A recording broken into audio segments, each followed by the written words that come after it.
Okay, well, thank you, and we really do appreciate you hosting this today, and we're anxious to hear from the partners in education and all the great things the businesses are doing in Green Bay for the schools. So that's really great, and looking forward to that. We're going to have two presenters, and first we're going to have Green Bay Public Schools speak, and then following that we will open it up for public comment. So Senator Coles, if you'd like to sit up here, you're welcome to. I see you back there. I think there's room for you. So Green Bay Superintendent Michelle Langenfeld. Thank you. Good afternoon. Representative Kitchens, members of the Blue Ribbon Commission. It is an honor and a privilege today to welcome all of you to the Greater Green Bay area for the Blue Ribbon Commission hearing focused on equity in school funding. And again, I'd like to thank publicly FOTH for hosting us as one of our community partners in education. I wish to extend our gratitude to you not only for your partnership, but also your support and your willingness today to host us. For the purposes of our time together, our presenters today have really prepared and will provide the Commission with great insight and experience trying to implement the current K-12 funding system. You'll hear from the lenses of a school board president, special education leader, English language learner leader, pupil services leader, and a teacher leader, as well as many community partners. Each will come forward, and with the notion of together working collectively, we can raise all ships. When all ships are lifted, all students will certainly be lifted. Today, I have the honor and privilege of introducing you to the members of the panel who sit before us on behalf of the Partners in Education, a board within the Greater Green Bay Area Chamber of Commerce. Speakers today include Mr. Tom Hedge from FOTH Companies, Mr. Chad Wigan from Schreiber Cheese, Mr. Kurt Voss from Amerilex International and current chair of PI, which is Partners in Education, and Ms. Carmen Lemke from Wisconsin Public Service. I think what's really important and unique about this is the community partnerships that we cherish in our area. We work collectively together to ensure that every child has what they need to be successful, because we recognize that the growth and the economic growth and the future of our state is really predicated on working in partnership to ensure that every child who attends our schools has access to that high quality teaching and learning experience regardless of their special circumstance. And that's really what our conversation is about today. Seated behind us, and I'd ask you to stand for a moment and be recognized, are members of the Chamber staff, school board members, local business partners, and school superintendents who represent Partners in Education.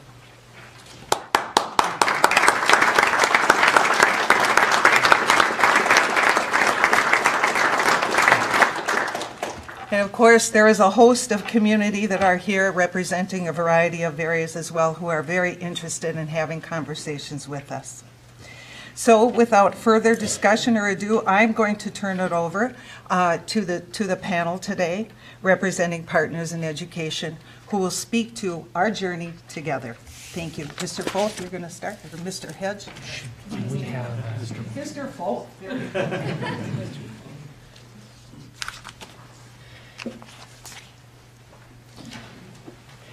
Good afternoon, and welcome again to our commission panel. We're grateful that you're here. We want to spend the brief period of time that we've got helping you to see the facts as we see them as businesses around education in both Brown and Kewaunee counties. We'd like to share with you what we believe to be working well, what we believe some of the challenges to be, and our wish, our desire of our segment of your commission testimony is that we go forward collaboratively. In your handouts, you should have some leave behinds. One of them is on the front is a top banner, but it's blue. It talks about the Partners in Education 2 priorities that we have, with some additional information about Partners in Education and the role of education in businesses as we see it. The other is a statement of facts. It's quick facts, an attachment of slides that you'll see that I'll be referring to here in my opening comments as we preface the board's information. that'll talk about the special or the unique circumstances in Brown County and Kewaunee County that we believe, as you think about funding and equity, also raises the question about what are the demographics of the students that we're trying to make successful, and is there adequacy for their needs? And we'll get into that in just a minute. We'd like to have a conversation with you. That conversation will offer a business perspective on how education, both for the PI committee and specifically for the four businesses who are referenced here, fuels the success of our future. When we think about our future employees, they're in K through 12 today, and our ability to make them successful both as students, as community members, and employees for the longer term belong to all of us. As I mentioned just a second ago, this region, Brown County and Kewaunee County, in some cases aren't the norm or aren't that to be lost. We don't want that to be lost in the discussion today. We have higher poverty. 4 in 10 of our students in Brown County are at poverty level. A quarter of the students in Kewaunee County are at poverty level. We have homelessness. I'll speak directly to Brown County.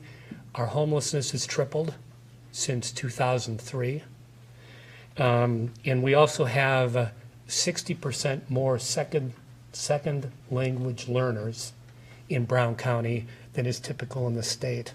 So my point here, our point here, is there are state averages, but in some cases the needs of our students and the needs to provide resources to lift them up and get them on an average so that we can make them successful is part of the work and the challenge that we have today.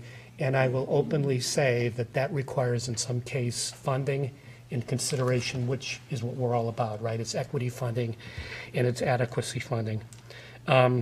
Again, I'll end with, we have a desire to have a conversation with you. The businesses here have studied this situation for going on 4.5 years now. We're dedicated to making a difference in the lives of students in Brown County and Kewaunee County and across the state. And again, we welcome you and we welcome the opportunity to have a conversation with you. So thank you so much.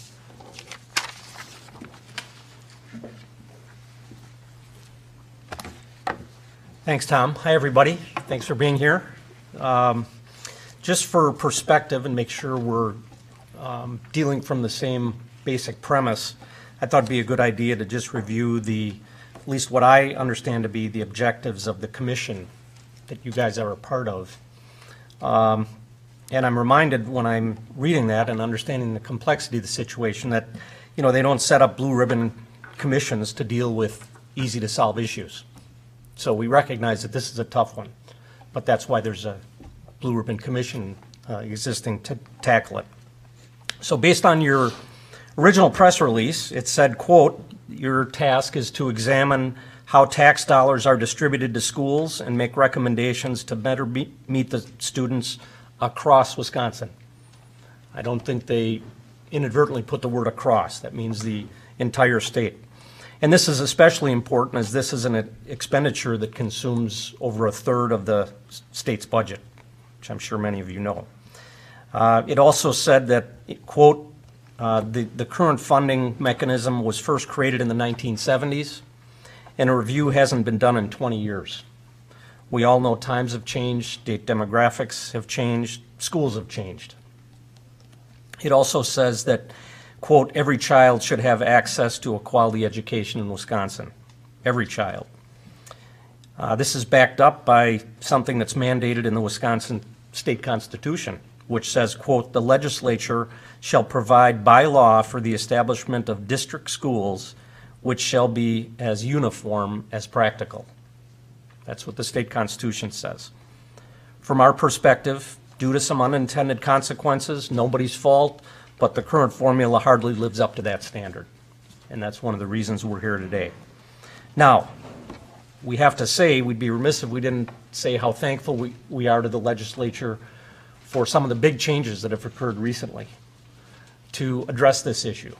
Our concern is that some of those could be considered Band-Aids and don't solve the problem in full for a sustainable future, but certainly they help in the short run. And again, it gives, we want to provide encouragement to come up with permanent solutions. And certainly we look at this, it's not an educator's issue or an education community issue, it's a state issue. And so the business community is a big part of the state, and we're all in this together. So just for some perspective and background, the Greater Green Bay Chamber first, 135 years old. It's focused on workforce development.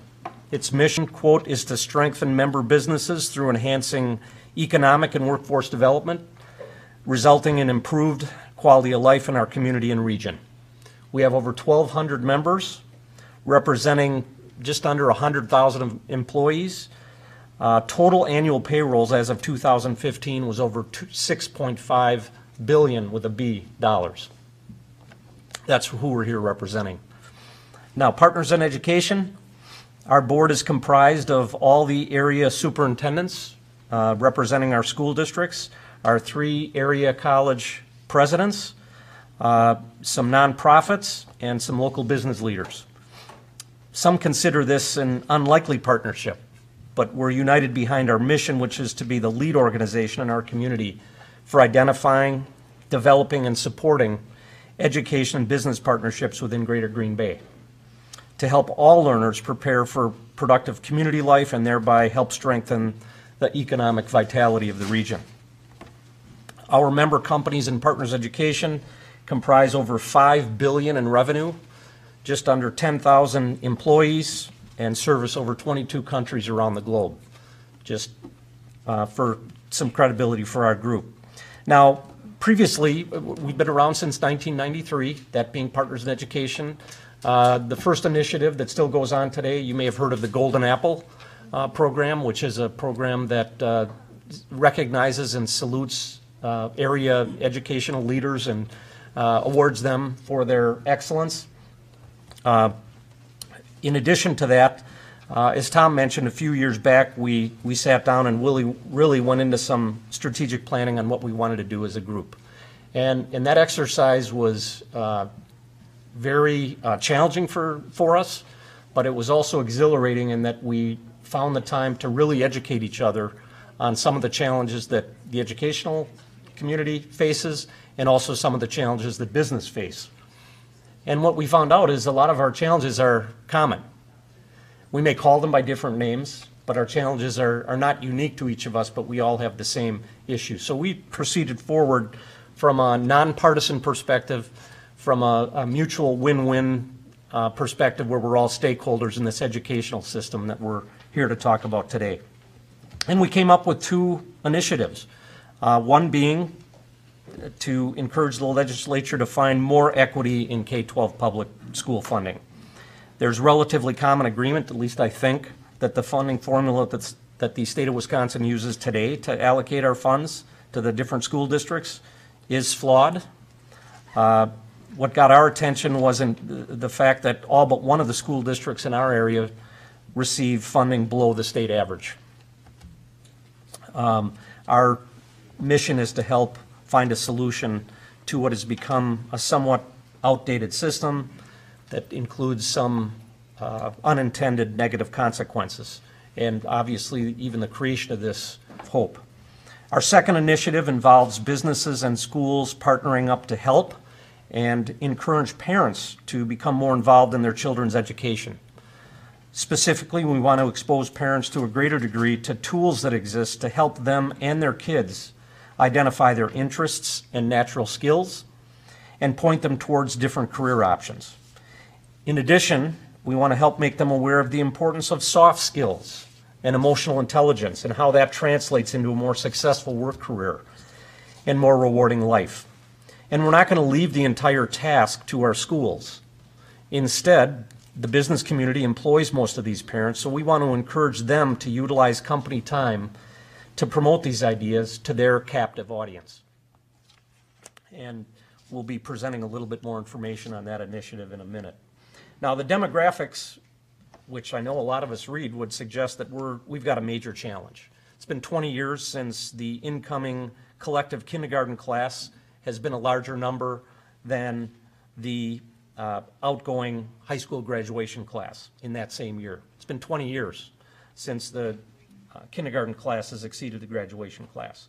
Now, there are other smart people that are working on initiatives like attracting more people to our area to live, retaining the talent that we do have here in the state of Wisconsin, finding ways to utilize older workers. All those things are underway and are important, but we also want to encourage finding ways to, get the same amount or more output with the same or less number of workers, because we think that's the reality of the situation in the future. And what that means is that collectively we need to continue to find ways to chase our collective potential. And a big way to do that, in our view, is have the business community and the education community team up to a greater degree than what they are today towards that end. A little more context, 2015-16 data, the two counties we're talking about here, Brown and Kewaunee, have just under 50,000 students in 11 school districts. From a geographic standpoint, about 1,600 square miles of geography. In Brown County alone, 41% of the student population gets a free or reduced lunch. In the Green Bay area schools alone, it's over 60%. From a trend standpoint, enrollment in Brown County actually is growing at a pace of 11.43%, which is ranked 9th in the state out of the 72 counties. So that speaks to how important and where we stand within the state. So we're excited to have our voice being heard. Finally, from a leverage perspective, from my perspective, from the business community's perspective, I think oftentimes committees like this, educational districts, get accused of confusing activity with results. It's just a fact. I'll admit to it that I've had that opinion in the past. I'm thankful to those that are on the board with me, that took the time to explain the unique challenges that are going on in the educational community. And I'm here to say that among the things I learned is you have a lot of leverage in this debate and discussion. You have the leverage that says that Wisconsin has one of the highest graduation rates in the country. We have one of the highest reading scores in the country, one of the highest math scores in the country, and we have one of the highest composite ACT scores in the nation. Wisconsin truly is a leader in education. And our view is we need to even take it to a new level and continue to lead the country as it relates to educational opportunity and initiatives. Now, what I'm not saying, and what we're not saying, is that is spoken to based upon or qualified for based upon the amount of money that's spent on education. What we're talking about is getting even smarter with the amount of money we spend and where we spend it. We're not keeping score as to who spends the most. We're keeping score on who does it the most efficiently. And by working together, I think we can do that. Chad?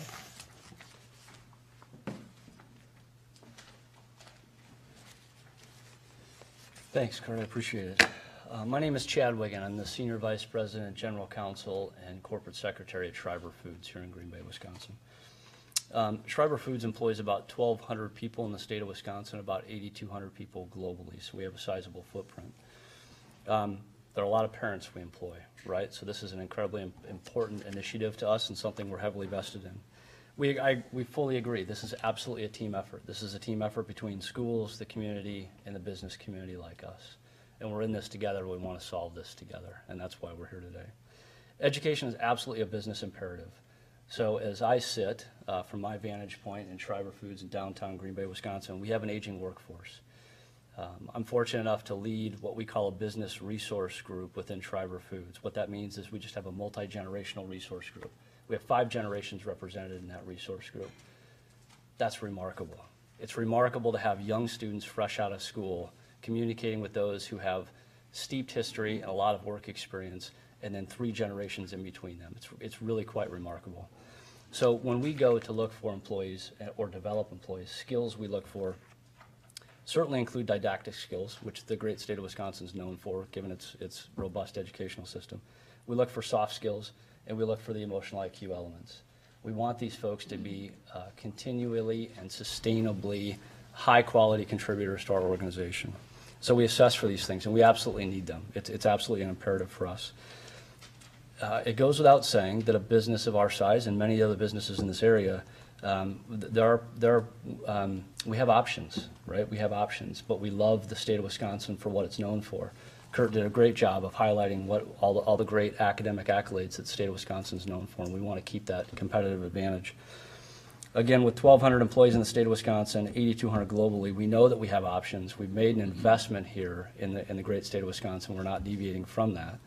But we do want to maintain the competitive advantage that we do have, and that comes from and stems from, in our belief, from the educational system that's offered here. So an inequity in educational funding reduces our ability to compete, and that's significant for us. Education is the foundation to creating workplace and community opportunities for the kids that are in our systems today. Let me get personal and just talk about that for a moment. So our future workforce is in grades K through 12 today. I have a 10-year-old, a 7-year-old, and a 5-year-old. It's these kids. It's friends of my kids. It's their classmates. It's all these kids today.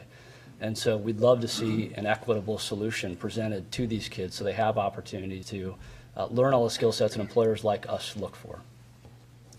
The skills are dependent upon, no doubt about it, strong public school systems, parental engagement. It's all of our duty and responsibility as parents to help our kids along as we can.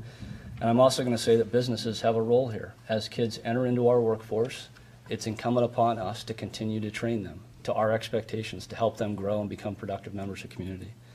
Strong academic programs do attract new employee families. We hear this as we hire people into the state of Wisconsin. You know this. They're looking at our educational system. They're blessed to come into a state where the educational system is so high. We want to maintain that competitive advantage, and we also believe that having a seat at the table, given this inequity in funding, we have a vested interest in doing so. As a meaningful business contributor within the state, we have a vested interest in seeing this inequitable funding right-sized, and we think we can do it through strengthening our public school system. So thank you.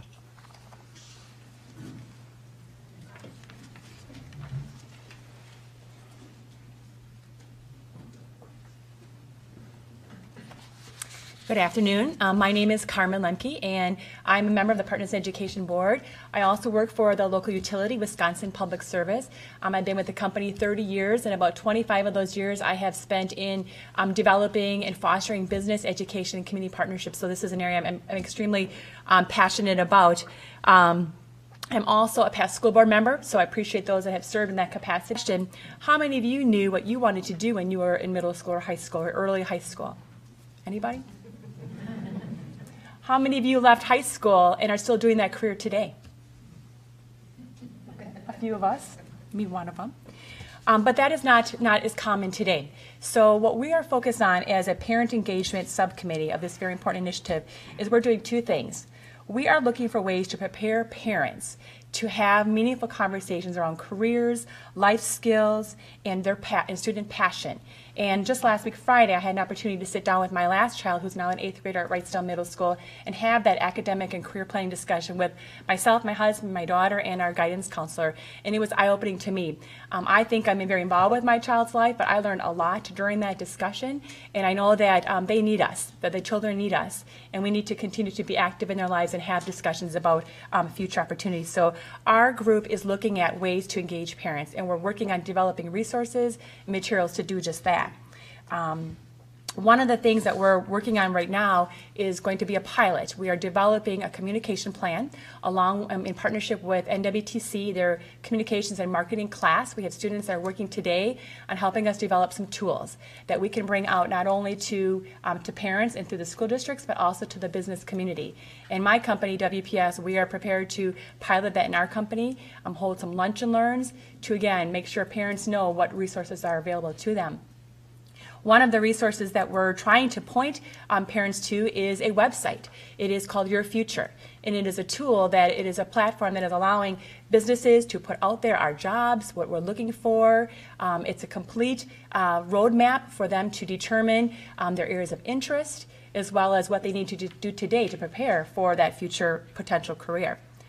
So we're working on a communication plan. It's very simple, it's very grassroots, but we want to keep it simple so that we can engage all parents. Again, we know some parents are more involved than others, but we're targeting to reach as many students as possible. And there's some anxiousness about this, so we're hoping to kick some things off here already this spring with a public service announcement in partnership with Fox 11, as well as at our upcoming Golden Apple Awards.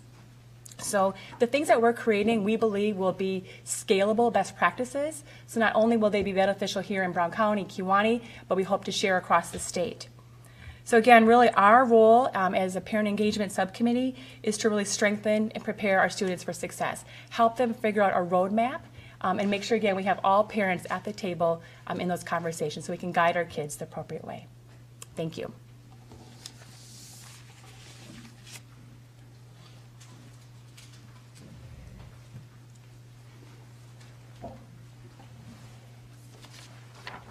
And in closing, on behalf of the Partners in Education group and board, I will tell you we are encouraged by the fact that you've seen fit to put this commission together.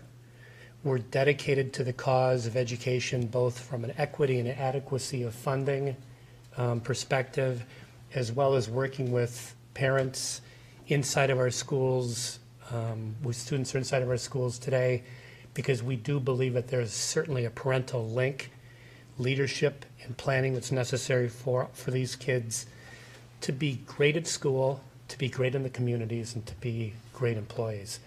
One of the suggestions that we have for the committee is that you might include someone from business on your commission. We think that there's a business side of this story that's critical not only to the regions, not only to our current employee and customer groups, but critical to the state of Wisconsin as well. We look forward to the opportunity to collaborate ongoing with our legislators, with other businesses, and other educators throughout the state. We believe that's our role. And finally, we believe that every human being deserves the resource support that's required to help them to be successful in their careers and their lives. And when we come into these Partners in Education meetings with our board, we really are one focused around our kids, our students, and how we help them to achieve their full potential. So with that having been said, we really would appreciate a conversation and are willing to address any questions that you may have.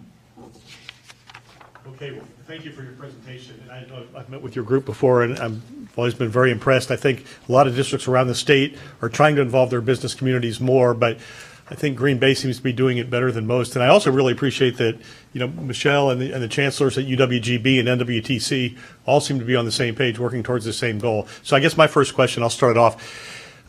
What role do you see for us as a commission as we rewrite the funding formula to encourage these kinds of relationships? Have you given that any thought? How can we replicate this in other places? Well, I would say the first thing is the realization that we're all stakeholders in this. I think many of these issues like this can become political and sides can be taken, and this is one that truly, if anyone takes the time to explore the issues at hand, they would easily come to the conclusion that everyone has a very strong stake in the success of the schools. So that would be first and foremost. Frankly, I think it's more, I think you just need to talk about it more, and you have to be more intentional about including the business community. I think they're more interested than you may think, but they just haven't been invited to be in the discussion. And they may have an idea that someone hasn't thought of, too. Okay. Anyone have any questions or comments? Who wants to start us off?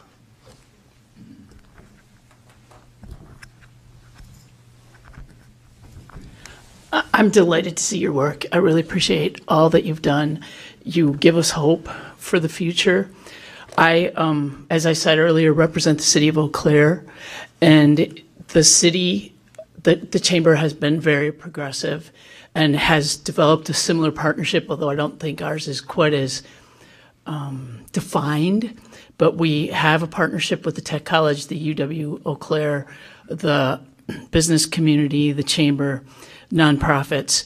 And what I have seen through something we call the Chippewa Valley Rally, which is a day where everyone comes to the Capitol, is that over and over and over again, the focus on creating the infrastructure needed to develop the chance for businesses to grow, whether it be education, whether it be transportation, whether it be safety, has become some core public-private partnerships started that then drew other businesses to the city. So in the past 3.5 years, we've seen an increase of about 3,500 jobs. And I mention this because I want to invite you. I completely agree that you need to be at the table, and we need business members as part of the commission, and we mentioned that earlier, some of us did. But I want to invite you also to, as much as you can, engage in the political process, because we're going to come up with ideas. Hopefully, we're going to write a report. But what has to happen next is we have to work through the political process to get us to that, the resources we need for the vision that we share. And I know it's slow, sometimes painstakingly slow, but I've seen communities that come together with a shared vision really accomplish a lot, and it happens in pieces. Our process is incremental. So thank you for your work. I really appreciate your work. I'll just say that, you have our support, assuming you come up with good recommendations. And all kidding aside, involving a greater swath of the stakeholder community leads to them being, everyone's engaged in part of the process instead of having it told to us at the end of the process, right? So, yeah, I think we're on the same page, we're on the same team, and let us know how we can help.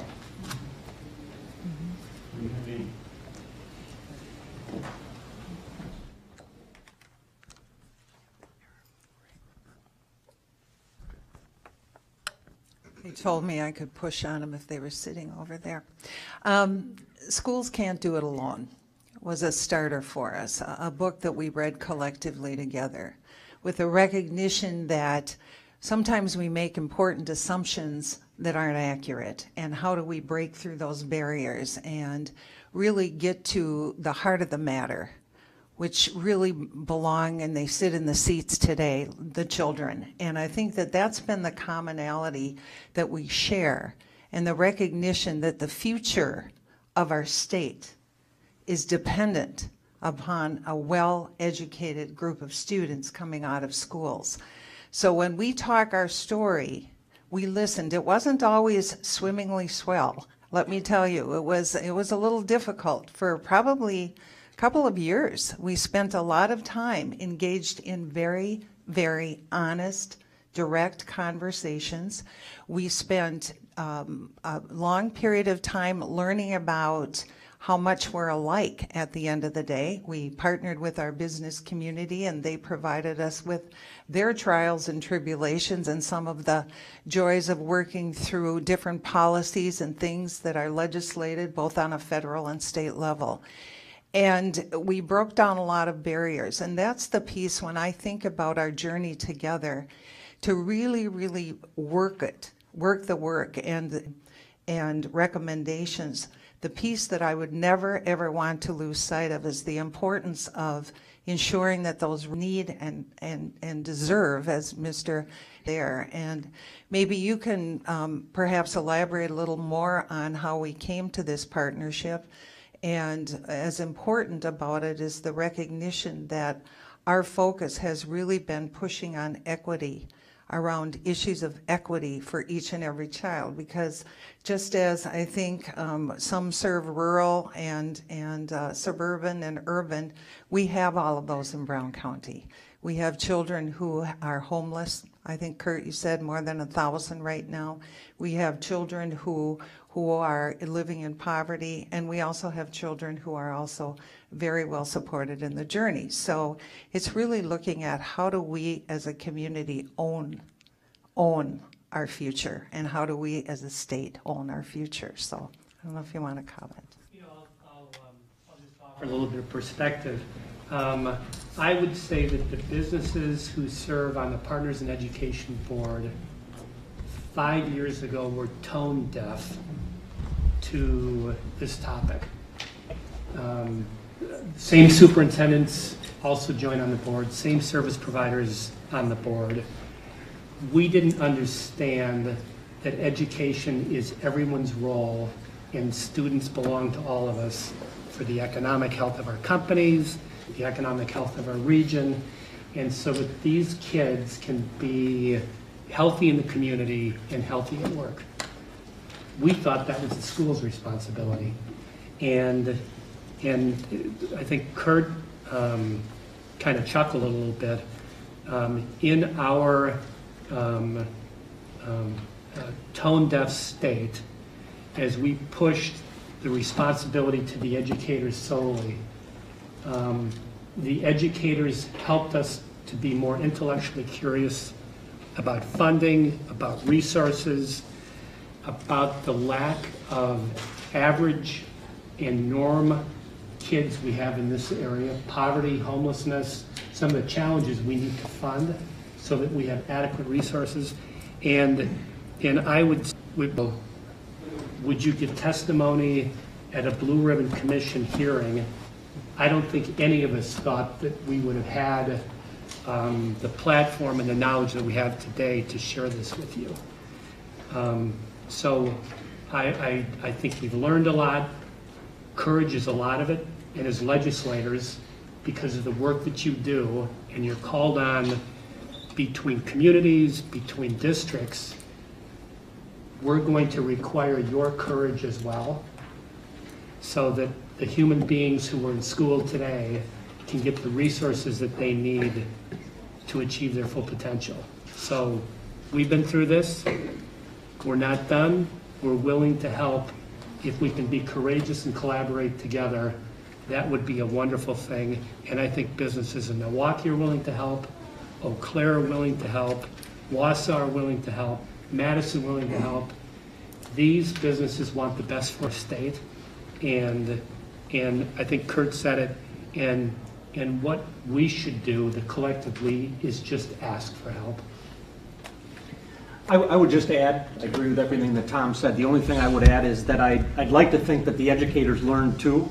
They were somewhat tone deaf as well as to the challenges that the business community face, some of the opinions we formed and how we formed them, the politicalization of this whole topic. I literally went into my first meeting with the thought process that Michelle was, listen, Michelle, you told me the sky was going to fall because of Act 10. The sky's not falling. In fact, we're better off. So let's talk about this.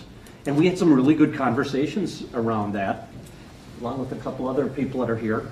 And in the course of having honest conversations, which Michelle spoke to, we both learned about the commonality of our challenges together. So I think that level of communication is really, really important. And when you talk about equity in funding and you talk about being courageous, the reason why this is so difficult is if all you do is concern yourself with equity, there's going to be winners and losers by definition, right?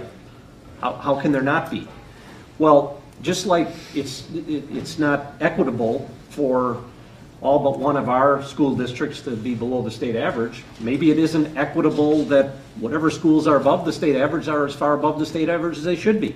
I don't know, but from a being courageous perspective, I think that's something that needs to be looked at to find and accomplishes the goal that we're setting out for in education, and that's giving every student as close to equal or as practically equal opportunity as they can have. So. I will say that I think that what separates your group maybe from other groups that I've seen with business people is that you guys have really taken it on yourselves to understand the formula. And like you said, both sides understand each other a little bit better, and that has probably increased allowed you to work together more towards a common goal, I guess. So that really does seem to be a difference. And again, I'm not sure how we replicate that, but are there other people with questions or comments? Question for the panel. As you know, there's large amounts of money that's in the levy credit, about $1 billion, that goes uniformly across the state. It's not in the formula. And then there's also, and Senator Vinehout and I were trying to argue how much is in categorical aids. We think it's $300 million. So much. $3 billion. I don't think it's that high. Well, yeah, the real expert over here is Dave Lopno. I don't know if Dave Lopno from the Fiscal Bureau is. He's digging. Here's my point. There's lots of money that's not in the formula. That if it was in the formula, I would assert that these 8 districts, these 8 schools would get more money. I don't know exactly how much money, but did your panel look into trying to make a decision on some of those items, or are you just focusing on the issue of the balance between property tax and students, the key elements of the formula?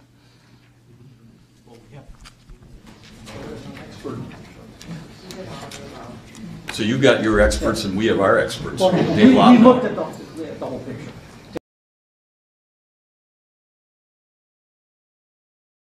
Do you want to say something? Do I? Yeah, this has been kind of Superintendent from Denmark, Tony Klava. Well, Also a member of Partners in Ed. I want to thank the panel in front. Thank you guys. And Carmen, thank you all for speaking for us. We have worked together hard, and I don't want to keep repeating that because that wasn't the question. First of all, tax levy credit. We really believe, there's a number of us believe, I can't say everyone, because every district's different with the tax levy credit. It goes, tax levy credit goes, if you have more property wealth, you get more credit. My argument has always been it should go to the homestead tax credit if we want to divide it up in a more progressive manner. When I say progressive, I don't mean politically progressive, I mean progressive as a tax.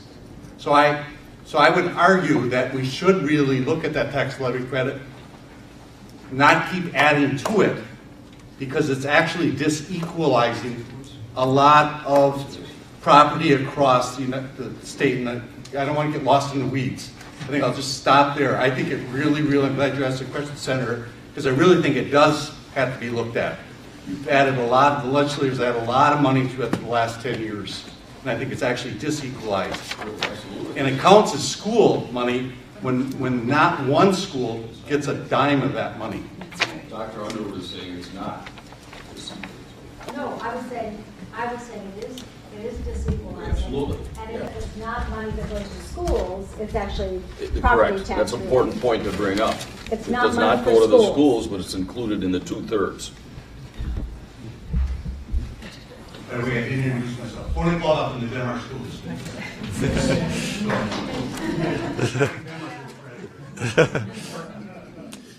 Anyone? Dan?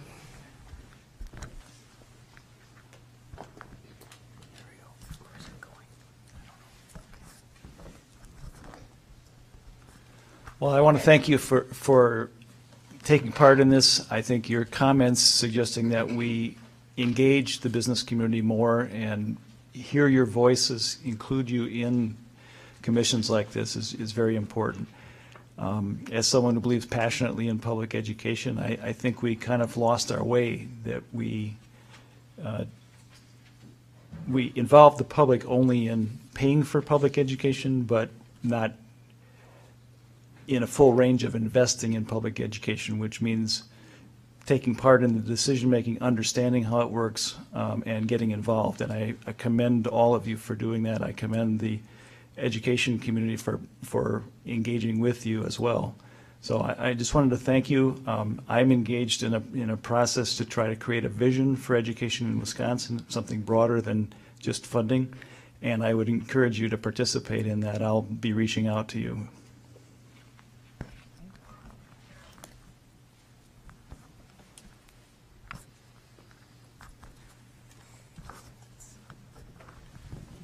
Go down to Dr. Bergen. Cooperation. I want to applaud you also for partnering and listening and sharing. And you hit on something that's very key, and that's the parent engagement piece that you're working on. And you even said that that's a missing piece, and that is very huge. Those are that were at the superintendent's conference in Madison this fall, heard a presentation on it that was very powerful, and that goes behind it. It is one of the missing links, and it's pretty significant out there. We've got a fair amount of families that are hurting. Now, the districts around here aren't dissimilar to the ones up by me. Grantsburg's been a low-revenue district. We were locked in over 23 years ago. We're getting relief, but I agree with you. It can't just be a Band-Aid. We've got to solve it. But what I've seen around the state is the need of the families, and when you identify the free and reduced lunch percentages, up in the area that I'm from, sometimes 60, 70%. There's a statewide picture that goes along with that. We heard Milwaukee earlier, and there's significant poverty issues there. So I would suggest that some of the poverty issues are statewide. The homelessness piece is pretty significant. And when we try to assist families with those, the federal funds that are available are pretty minimal. And there's a lot of students that are very hurting. English language learners as well. The mental health needs of students is significant. And that's been highlighted here lately with the safety. Those are just some of the manufacturing areas. We were lucky in Grantsburg. We pursued and we've implemented a Fab Lab, and we've got some of that going. But for a small rural district like ours, it was really, really tough. And I can tell you that there's not very many around us, and we're still figuring out how to make that work. But I think all kids should have access to that somewhere. So it's not only the poverty and some of those things, it's the critical needs that they need for skills in the future. And the money is limited. You know, it's tax fund.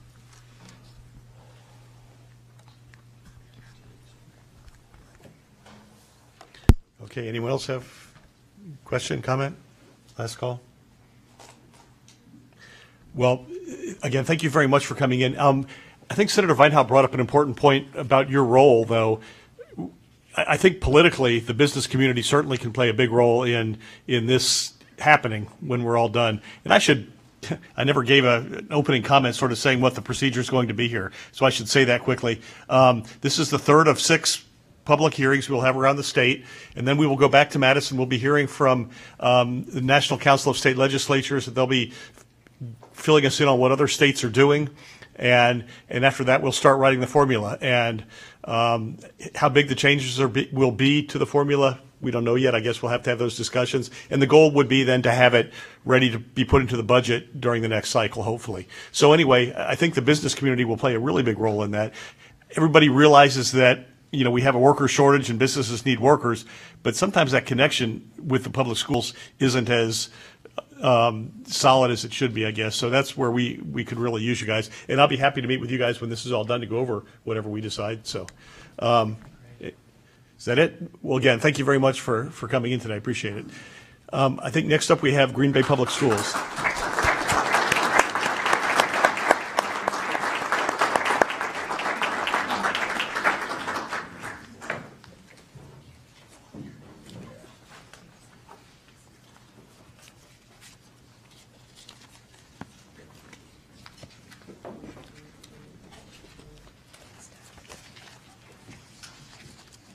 Good afternoon.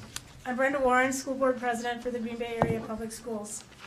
I first want to acknowledge and extend my appreciation for the work of the legislators and the governor that has resulted in increased per student dollars and the ability for districts like ours to incrementally increase our revenue limits toward the state average. This is certainly a first step toward equity in funding. These increases in funding are certainly very helpful.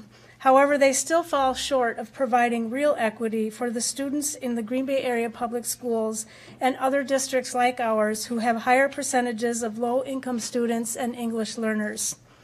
Our district sees significant disparity in funding for low-income students and English learners because the percentages of students in these groups differ significantly across districts. Our district has an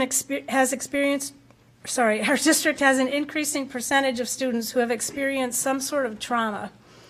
Trauma tends to occur at a higher rate in low-income student populations and negatively affects brain development. Trauma not only impacts a child's cognitive abilities, but also their ability to control behaviors and impulses. We have some students who are not able to learn in their classrooms because of severe emotional stress due to trauma. It takes a lot of resources to get a child like this ready for school. And I am not even referring to the extra academic supports many low-income students also need. Our school district has an alternative school, Dr. Rosa Minoka Hill School, that serves students with social, emotional, and academic challenges. While Minoka Hill has been very successful in meeting students' needs, thereby enabling them to return to their home schools, it is a higher cost school compared to a traditional school setting, as it provides many additional resources, including on-site mental health resources. Low-income students also have a higher rate of transiency.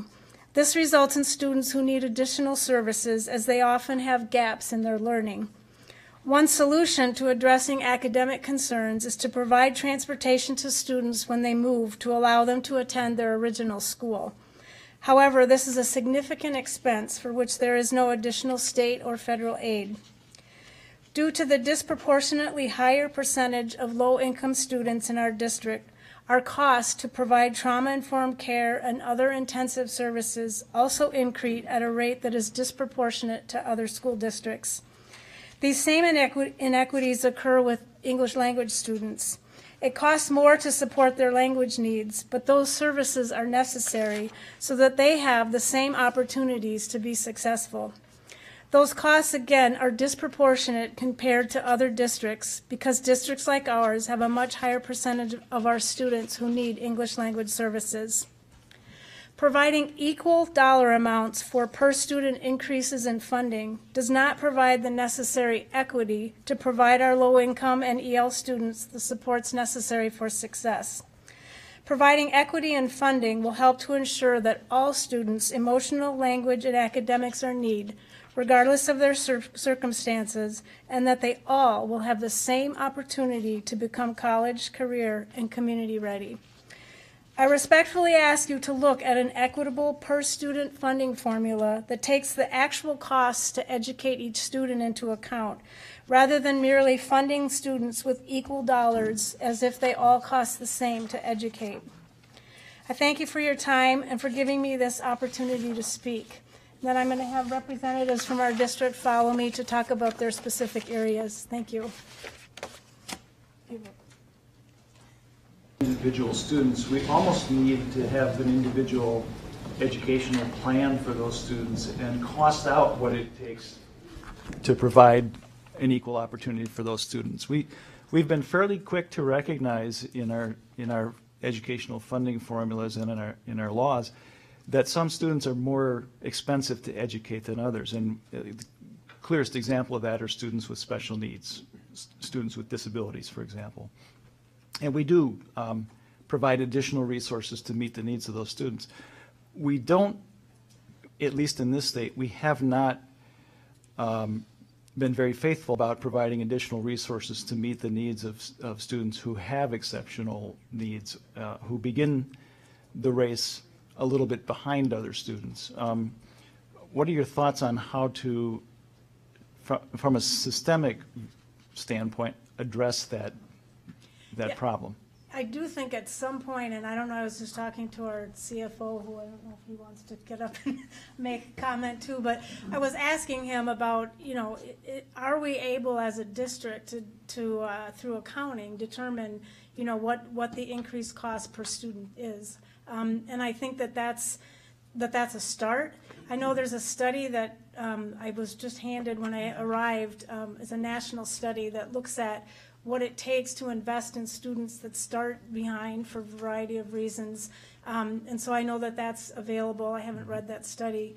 But I think it's a little bit, it's more complicated than saying, all right, we have,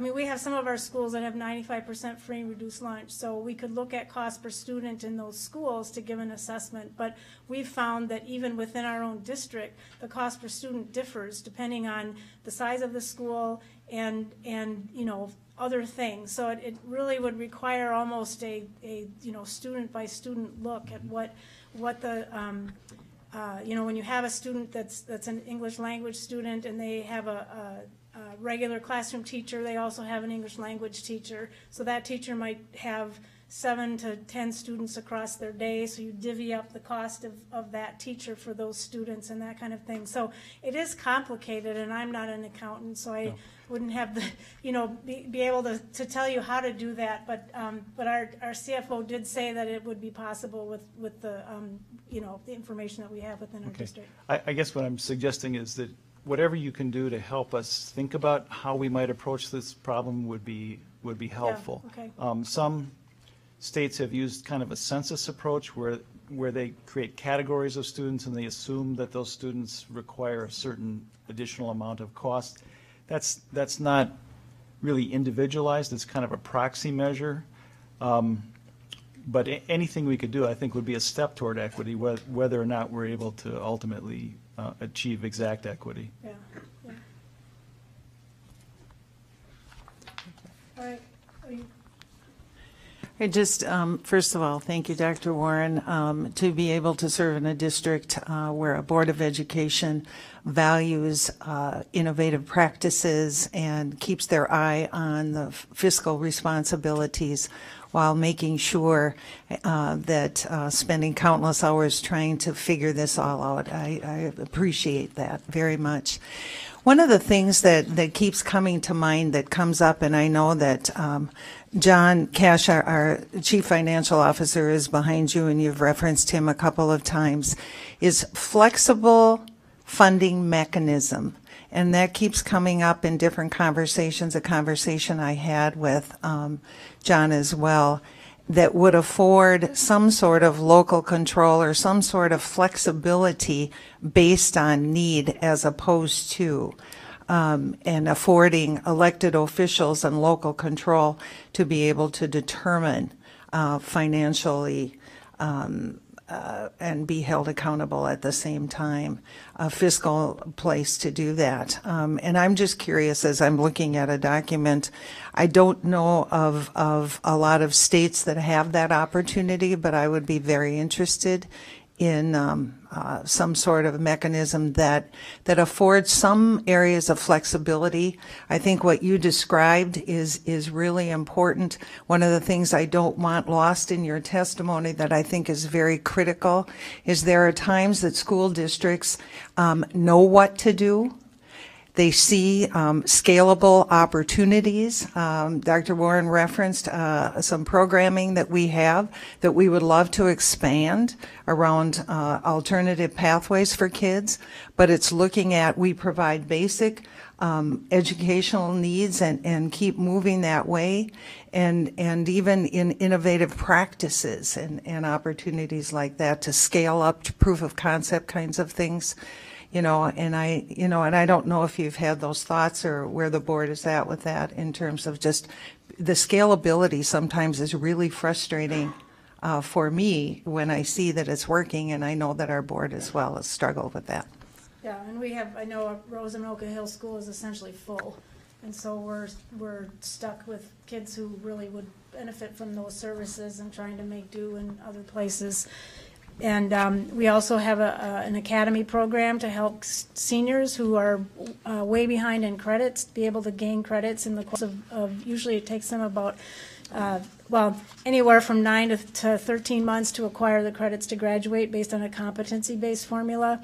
That's another highly successful program. We're graduating large numbers of students out of that program that would never have graduated without that program. But again, it's very resource intensive, human resource intensive, a much more expensive program to run. And but we have a lot more kids that would benefit.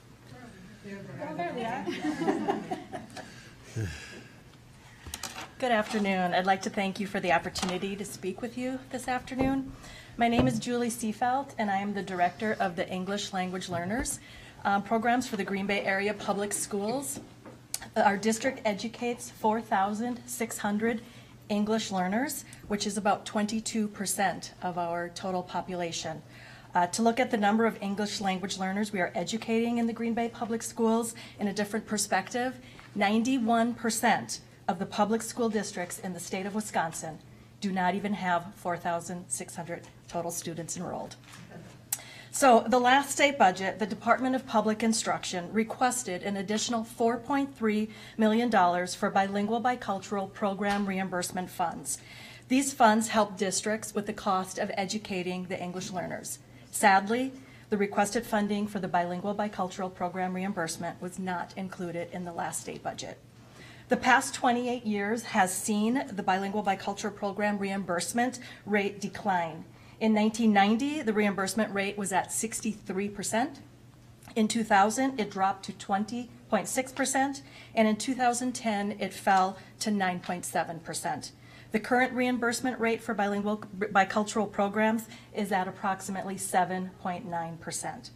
The $4.3 million requested for bilingual bicultural program reimbursement would have only brought that reimbursement rate up to 12%. That 12% reimbursable rate is still 1,000. Funding for English learners is consistently decreasing, while the number of English learners in our district and across the state of Wisconsin is consistently increasing. The criteria bilingual bicultural funding is for a student population whose unique language educational needs must be met. Vast resources are needed to ensure that the Green Bay Public School District's 4,600 English learners obtain rigorous standards in order to graduate college, career, and community ready. Now imagine an intellectually delayed English learner who never had the opportunity to step foot into a school until he came to Green Bay at the age of 15. Think of the resources needed to educate this student, plus the thousands of other English learners who have been in the country less than 2 years. Or consider the resources needed for our refugee students who are coming to us from war-torn countries, or who may have witnessed family members being executed. These are real examples of students that we are educating in our district who desperately require more services and resources in a time of dwindling state budget dollars for English learners. As you develop your recommendations for school funding, I implore you to consider the needs of English learners. In this time of federal accountability as part of the state's approved Every Student Succeed Acts plan, the stakes for English learners have never been higher. The time is now. It's time to fund educational dollars for English learners. I thank you for your time. Thank you. I guess we'll just wait till the end and I guess hit you with questions then.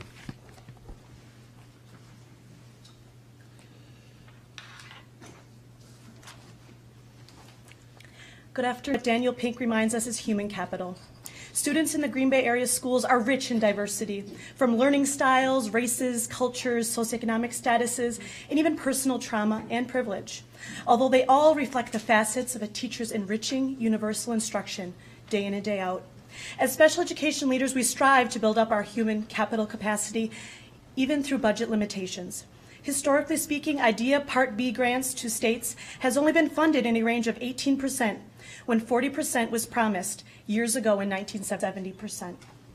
These budget constraints have called us to be exacting and purposeful in our spending so that every dime goes to the most important investments that provide access to a free and appropriate public education to every student with a disability.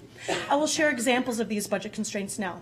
For instance, we are blessed to have students with us in our schools because of incredible medical advances. But supporting medically fragile students is very costly, especially when high-cost student aid is only for over $30,000. And several students in Green Bay Public Schools fall short of this. Also, technology has gifted us amazing advances in education, but assistive technology for students with special needs who require accommodations and devices to access their education is profoundly expensive to purchase, as well as to maintain. Also, higher advances in autism is also costly because autism disability-related needs are complex and on a continuum and take a team to support, and also requires ongoing teacher professional development to keep instructors in touch with advances in research findings. We can't deny the fact that we have students with special needs who are also in crisis in our community today and how it impacts their access to their education. Mental health issues substantially affect our daily work and our budget because it's our moral imperative to step in and support these students who are our future. Research has led to great new initiatives from DPI, like Reading Drives Achievement, also known as RDA, to help close achievement gaps for students in special education, but have come to us unfunded, much like RTI. When new educational research is exploding with engaging, enlightened teaching strategies and intervention that point us in the direction of best practices, we feel an urgency to implement them to help us close achievement gaps so all students can learn and grow to be college and career and community ready. As part of our RDA implementation the past 2 years, I have had the privilege of witnessing students making gains, even those with the most serious needs. I see our students and staff celebrating from school to school as I visit and support staff directly. Skills development have increased. There's been increased achievement and goal mastery, and even students being dismissed from special education because they've made so many gains. However, these interventions were costly, and now we can't afford to support them at every one of our schools. We all have a responsibility to give all students a free and appropriate public education with the best in research, medical supports, technology, and instructional interventions to help close the achievement gaps, but it comes at a cost. In my opinion, there is no more important capital for me to spend my life investing in than the human capital, the living, breathing children of tomorrow in our Green Bay area public schools that I visit day in and day out, because they are the next generation who will be learning to invest wisely. Thank you for your time. Thank you.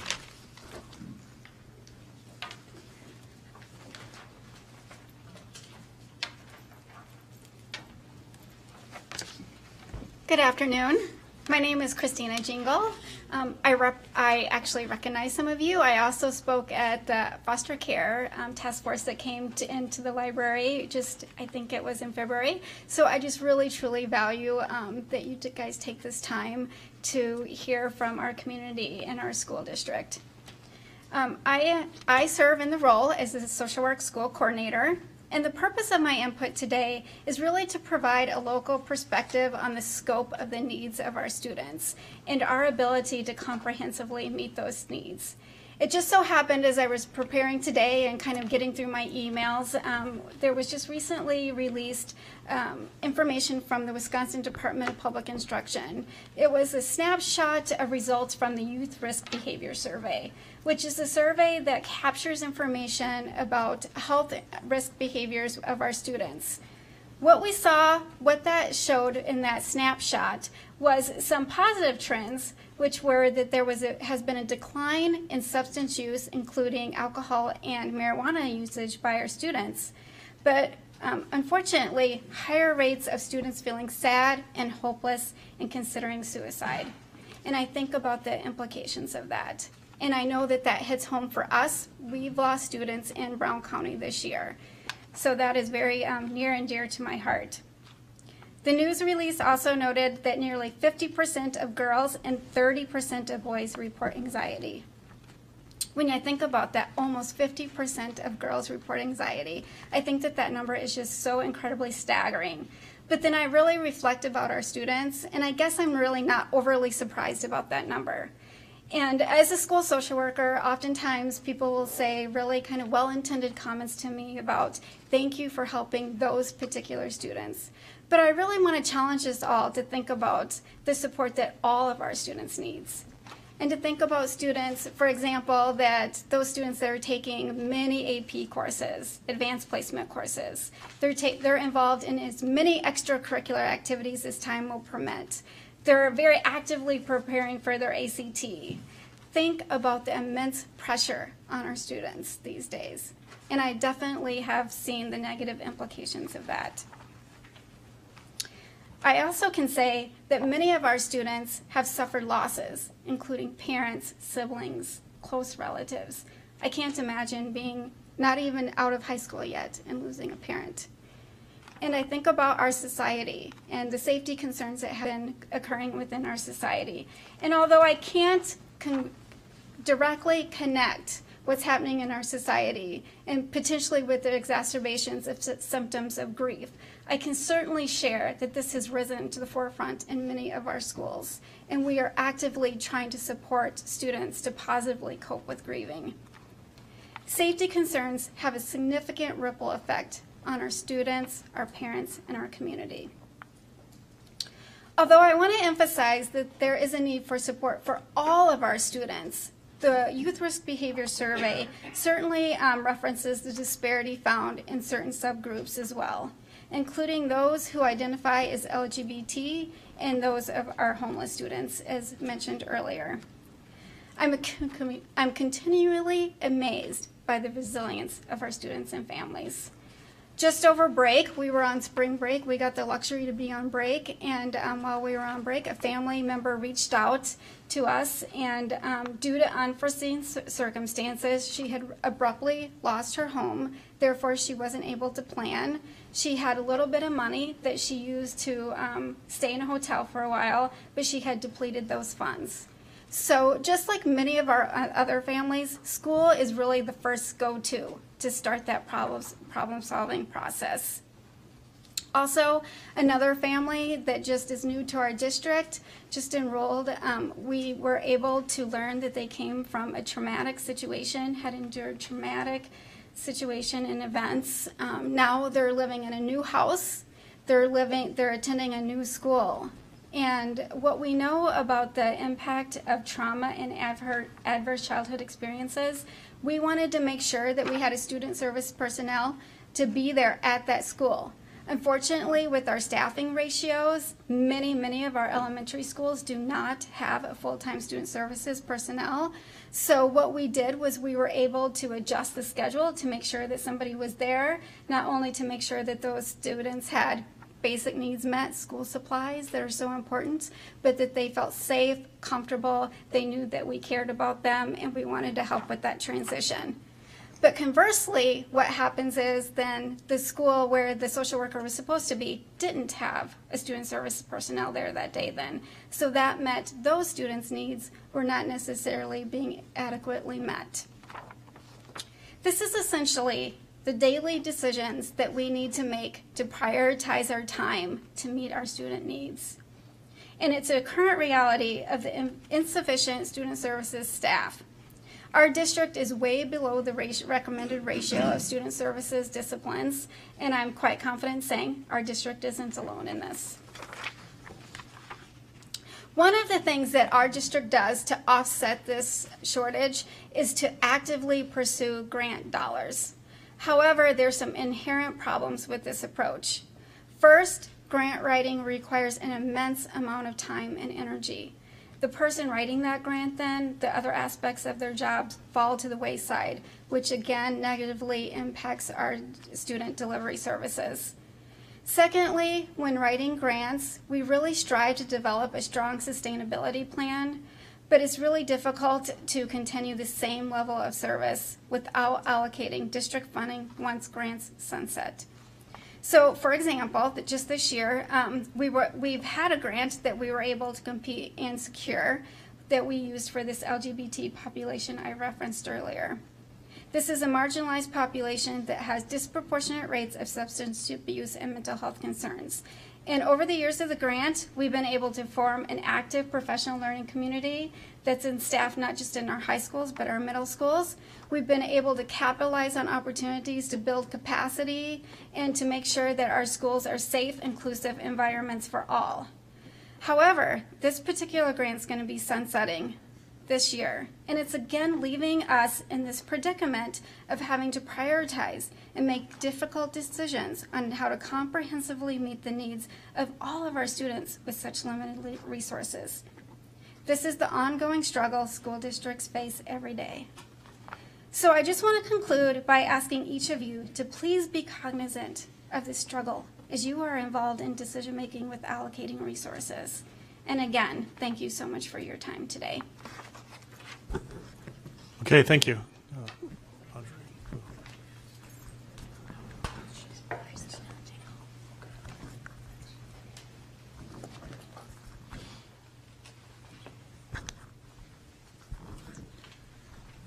Thank you. I'm very glad that we did have testimony as to some of the needs to, the additional cost to educate certain special needs students.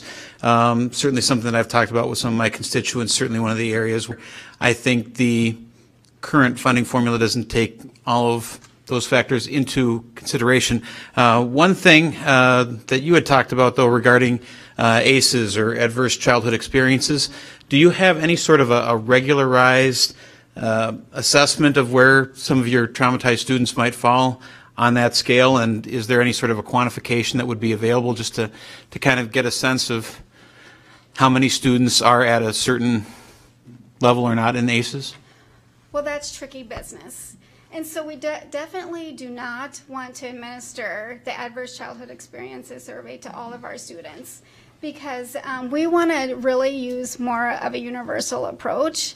And once we start identifying students that maybe have higher ACEs, then we're just focusing again on those students. And to kind of speak to my point that we want to have a universal approach that addresses the students of all of our needs, or needs of all of our students, excuse me. Because we know when we use a trauma-informed approach, it doesn't just help those students that maybe have more ACEs than others, but it helps all of our students.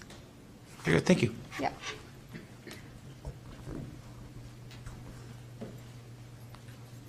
Thank you all for providing some great information about your school and its benefits and its challenges as well, and the community that you serve.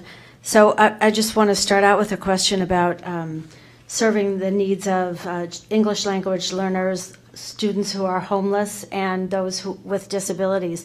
Those are all federal obligations, right? You have to, I mean, there's a federal requirement to serve the needs of those students up to a certain level. So an appropriate education for homeless students, an appropriate education for students with disabilities, and making sure that you serve the needs of English language learners. So when you're trying to figure out how to make decisions on how to set priorities, what happens when you don't have sufficient resources because of the reimbursement rate or just the funds that you have? What happens when you don't have sufficient resources to serve all of the needs of all of those students and all of the needs of your regular education students as well?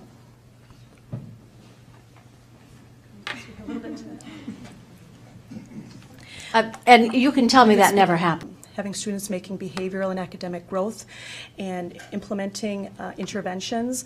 But when students have medically fragile, specific needs, those are the most pertinent at that time. So that really leads us to spending categorical money for interventions, maybe just piloting at a couple schools. So that's why we can see growth, and we're seeing amazing things happen, but maybe it's in pockets, because we do have to focus on our priorities.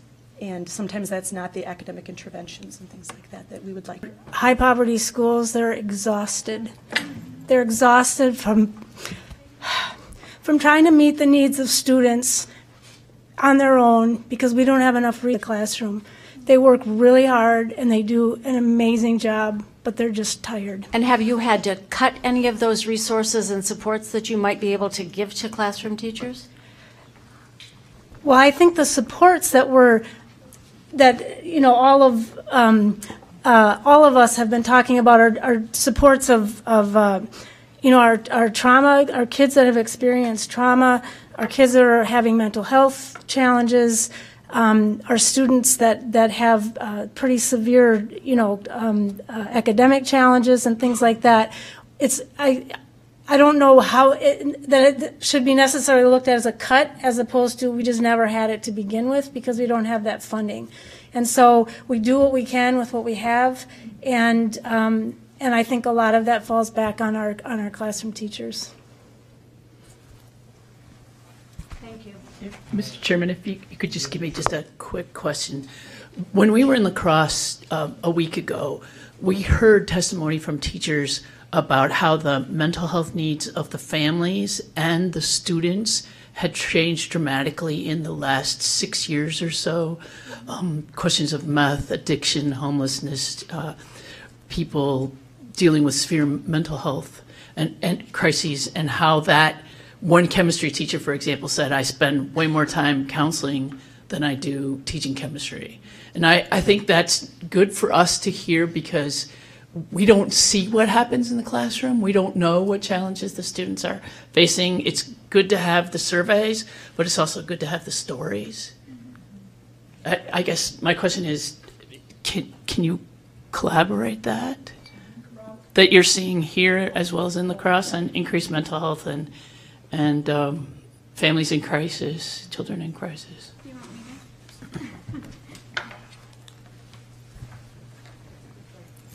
That is definitely evident within our community as well. And we're working more and more towards the school-based mental health to try to meet those needs.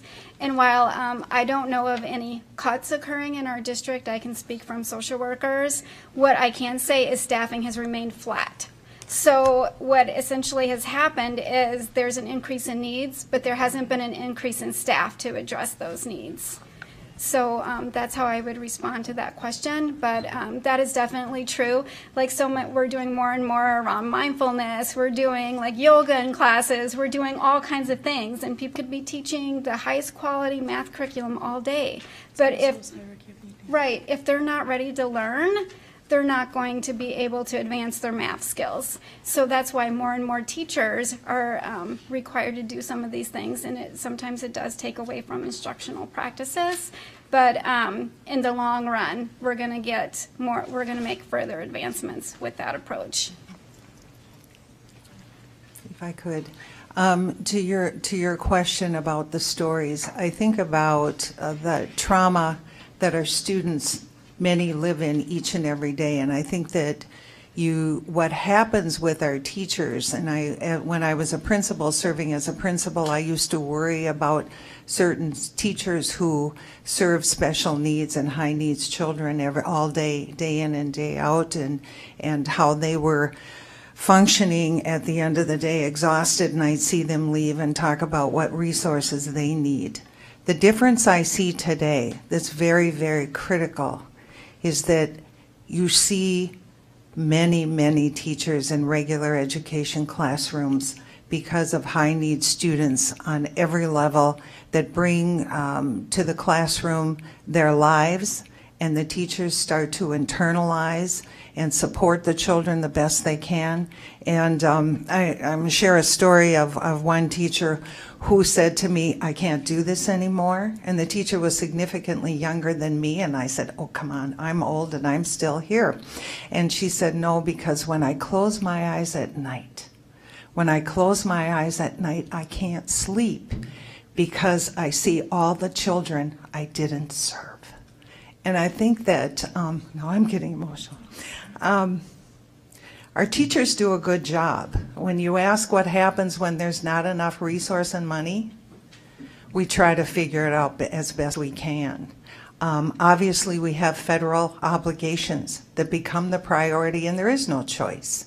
But there's also the ways that, and that's why, speaking earlier with our business community, and I've had this conversation with some of you already, we are blessed to be in a community that at least steps in and helps us. But at the same time, we also see that it's gotten so much greater than we are. And I would offer, it isn't just Green Bay. It's pervasive.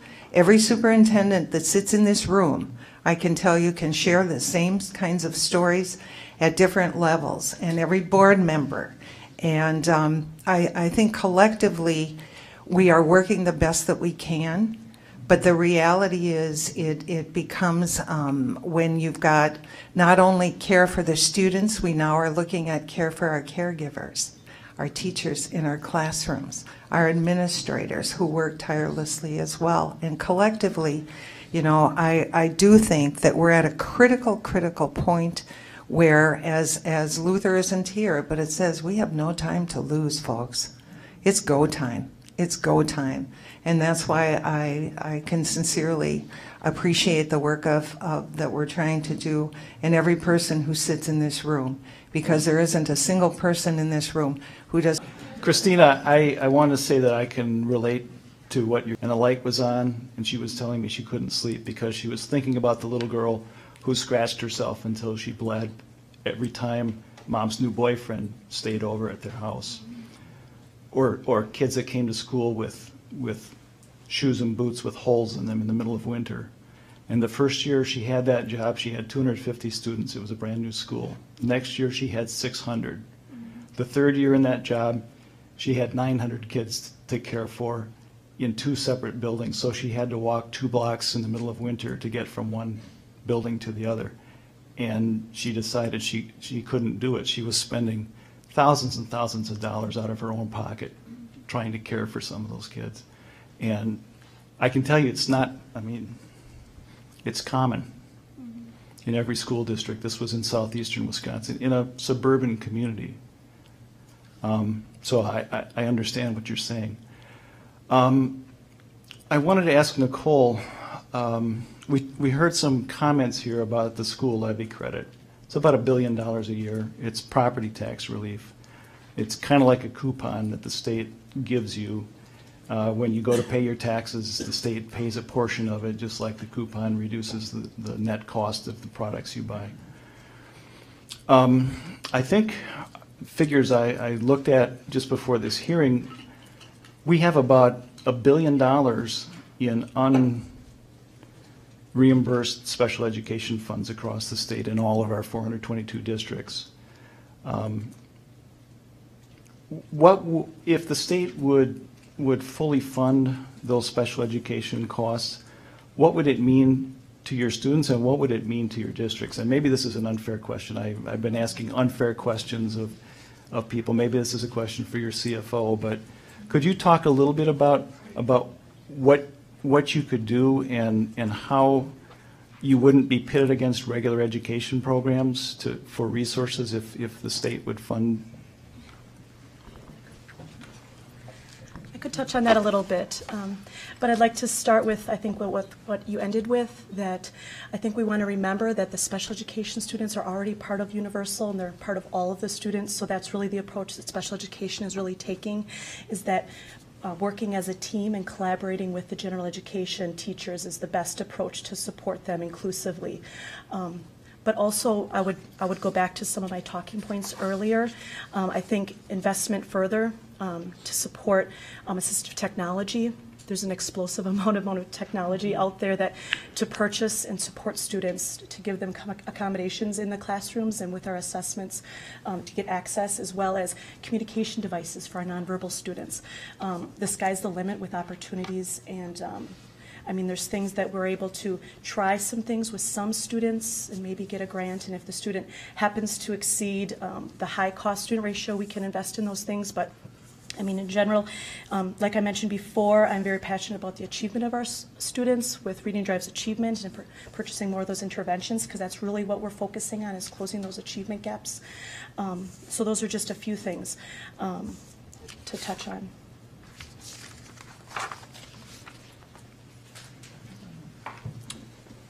Hi, Dan. To answer the special education component, it is statewide, and for Green Bay, it's approximately 2/3 would be required from local dollars. So you're talking for us about $30 million. I think Senator Coles. 30 million? That's correct. For your school district. That's correct. Mm-hmm. And Senator Coles mentioned earlier the levy credit. I think that's one key component in it. Equalized aid is another. And of course, as you dive into other states in the near future, I think it's important for the panel to look at what they're depending really, or looking at their revenue stream. Ours is based on property taxes. So the formula that you've been speaking about, some of you are very well steeped in history and know that it's based upon property values. So looking at the components, making up and addressing these unique needs for us here in Green Bay, but I think you'll find throughout the state it's true in all parts of our state, and how each of these individual needs are met. It's complicated, it will take time, but certainly I think we have the knowledge base in the state to address it. John, we sometimes talk about taking money out of the credit and putting it into the formula. My view of it is that the formula allocates property tax relief, but it doesn't determine how much a district has available to spend on its students. That's determined by the revenue limits. So if we were to take money from one pot and put it into the formula, that by itself wouldn't necessarily guarantee the kind of equity. The group to try and look at the specifics, including special education dollars, which is a federal requirement, as you have mentioned collectively here this afternoon.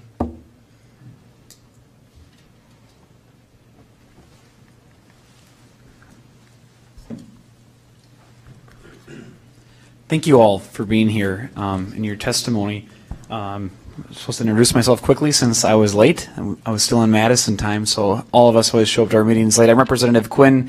I hail from the western part of the state, representing the 75th Assembly District over in the Rice Lake area. Question for you. Dr. Underwood has alluded to it in her questions today, and we were in La Crosse last week on the cost of special education, and then how much of your regular budget do you wind up moving into the cost of those specific students. And obviously the EL portion of your students is costly for you as well. And then we talk about, as Mr. Rossmiller mentioned, do we go down some sort of route of looking at specific plans for each student, identifying that specific cost, and then maybe as a state funding that more per student instead of just in general terms like we're doing.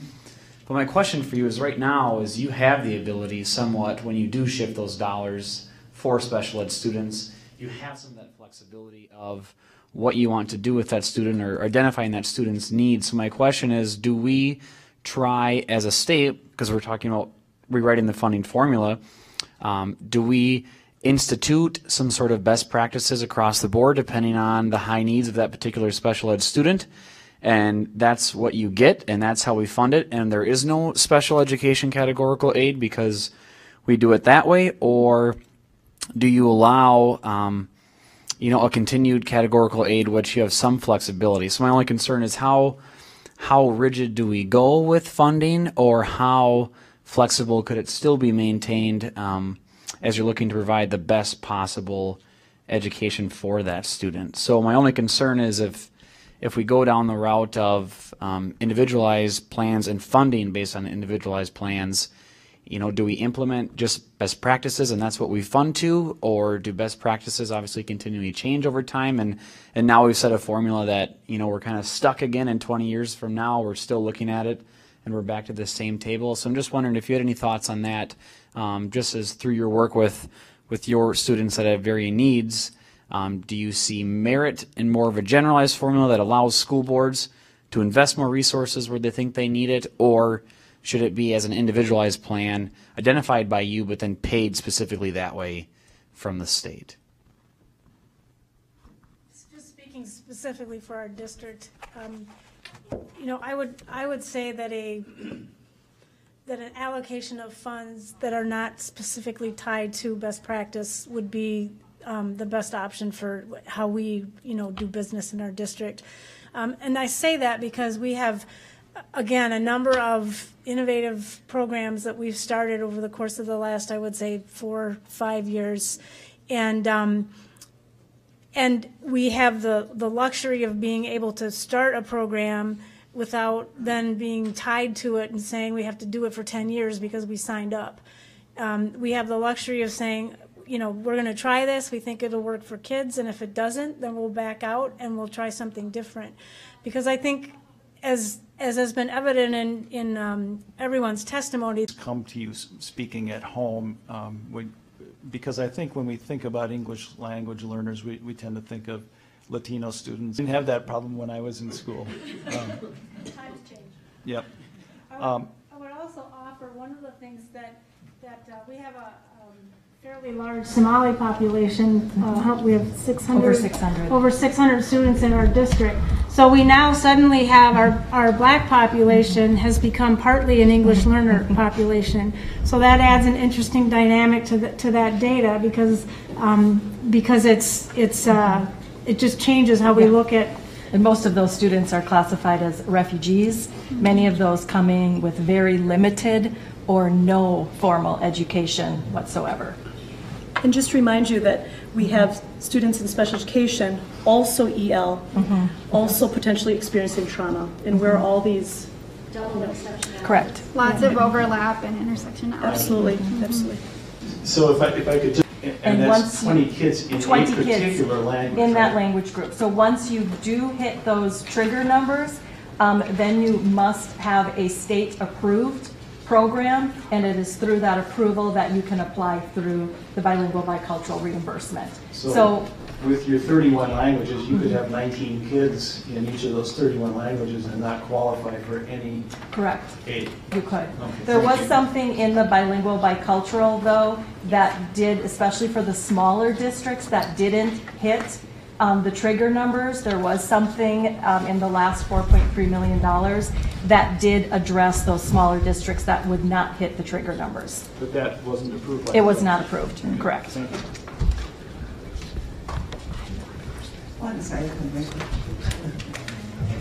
just, and I know Joni wants and Dr. Bergen, I just want to share with you how important this conversation is. And I want to thank Representative Kitchens and all the members of the commission. Our story is not unique to Green Bay. I think some of the magnitude sometimes is. I think our influx of Somali families has lent a nuance and a humbling experience like I've never experienced before, from the perspective that these are families who came here and to sit in a room with people who are grateful for the educational opportunities, who all they want for their children is success. They want their children to go to college. They want their children to work hard, and they want their children to be American citizens. And that's the message you hear over and over. And so when you ask what we would do with additional resources, I can tell you right now, we've done very well. My mother used to say, necessity is the mother of invention. I grew up in a household much of my life in a 2-bedroom apartment with 6 kids. We figured out stuff. We figured out stuff. And so that's the kind of thing, but at the end of the day, you get to a point where you tip. And I think that's where we are at right now, not only in Green Bay, but across the state. But I am grateful to work with such extraordinary people. On our panel, we were also to have our teacher representative here, and he will be coming at some point in time, so perhaps, and he'll tell a little more of the teacher's story. So grateful to all of you. Thank you.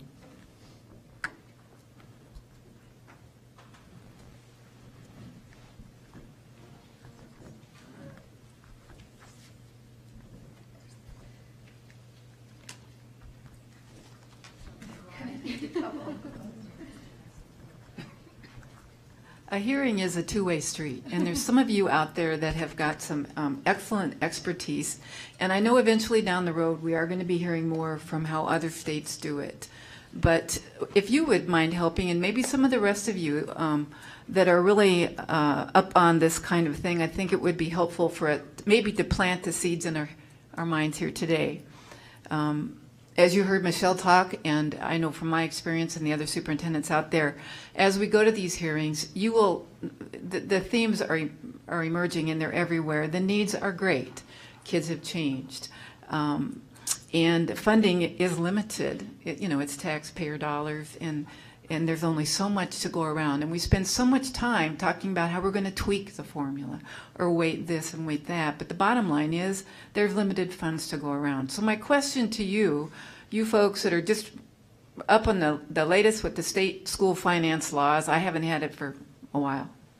I'd like to know how other states pay for schools in addition to property tax.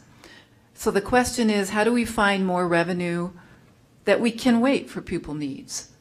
And I thank you for bringing up the question. Luther Olson has challenged us to think outside the box and reinvent the wheel, and some of us like to do just that. So those of you who are really into this kind of thinking and are really up on what the other states do, given the limited revenue in Wisconsin, I would like to hear some of your ideas, if you wouldn't mind just taking a little bit of time and sharing them. When you say wait for student needs, you mean WEIGHT, Yes. not wait, WAIT. No, I mean, yeah, Because the our waiting students can't wait.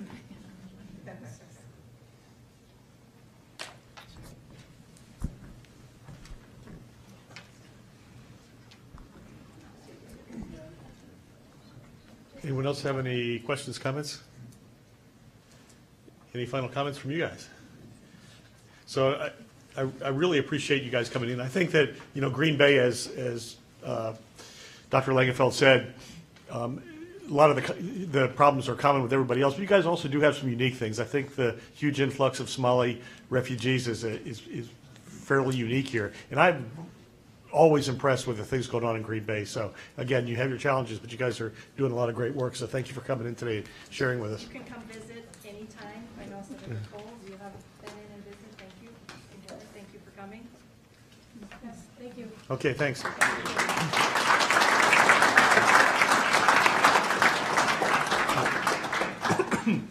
So now we're going to open it up for public comment, and if you haven't filled out a slip and you wish to speak, I think they're outside there, and they will bring them to us.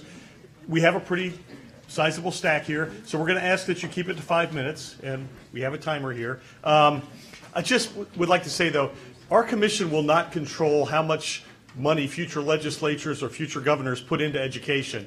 What we're going to be concentrating on is how to allocate that fairly, how to prioritize. So I guess if you can keep your comments towards that, it would be helpful. There is a recognition that we will have to put additional money if we're going to enact a new formula, because politically, if we write a formula where half the districts win and half of them lose, it'll never pass. So that's assumed that there will be more money going into putting this in.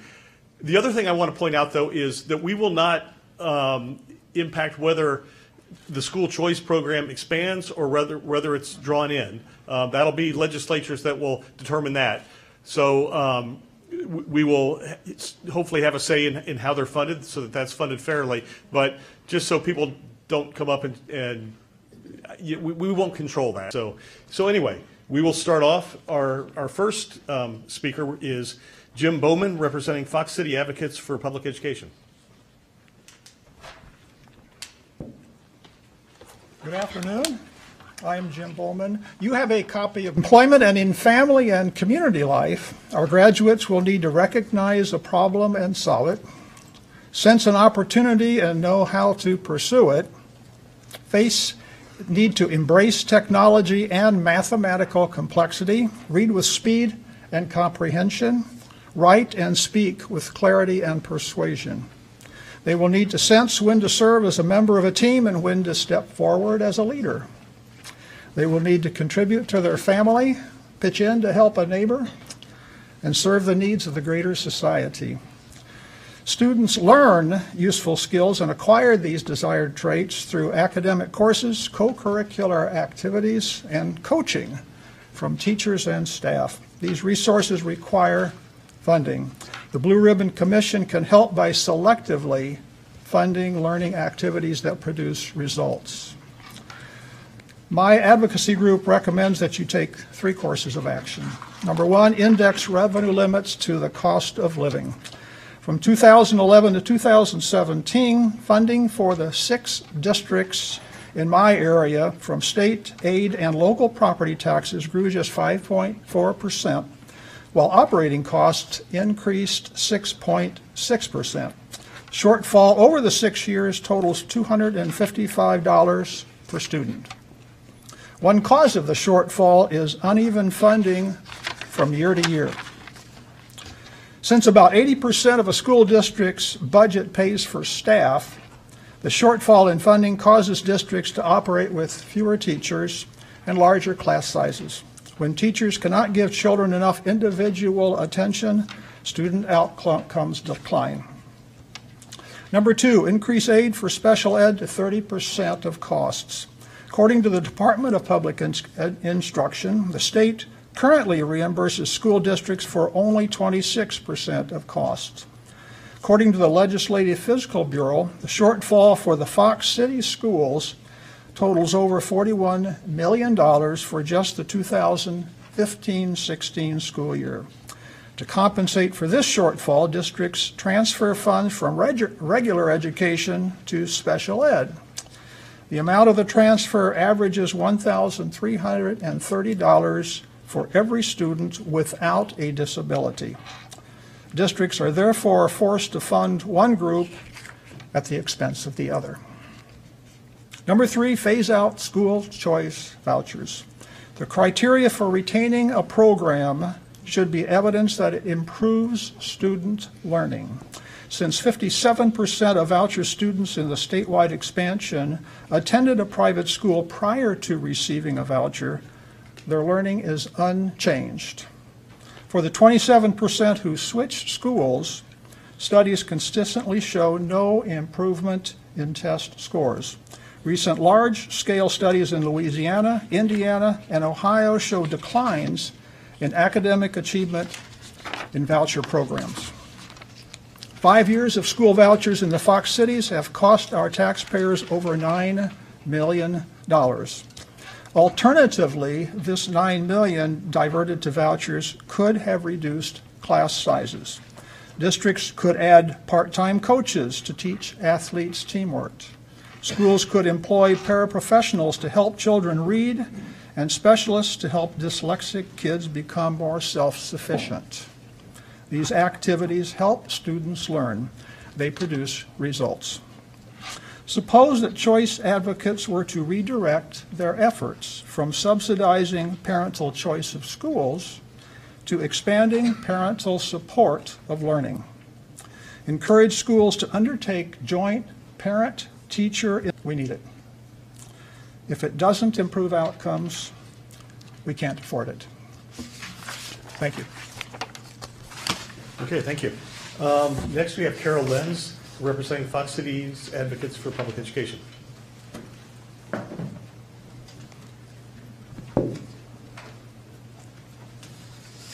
Good afternoon. Thank you for the opportunity to speak here today, and thank you for public school funding. Currently, it stands at 55% in the Fox City schools, which we track, and an average of approximately 45% statewide. As Jim has said, the shortfall per student in the Fox Cities districts now averages $255 per student.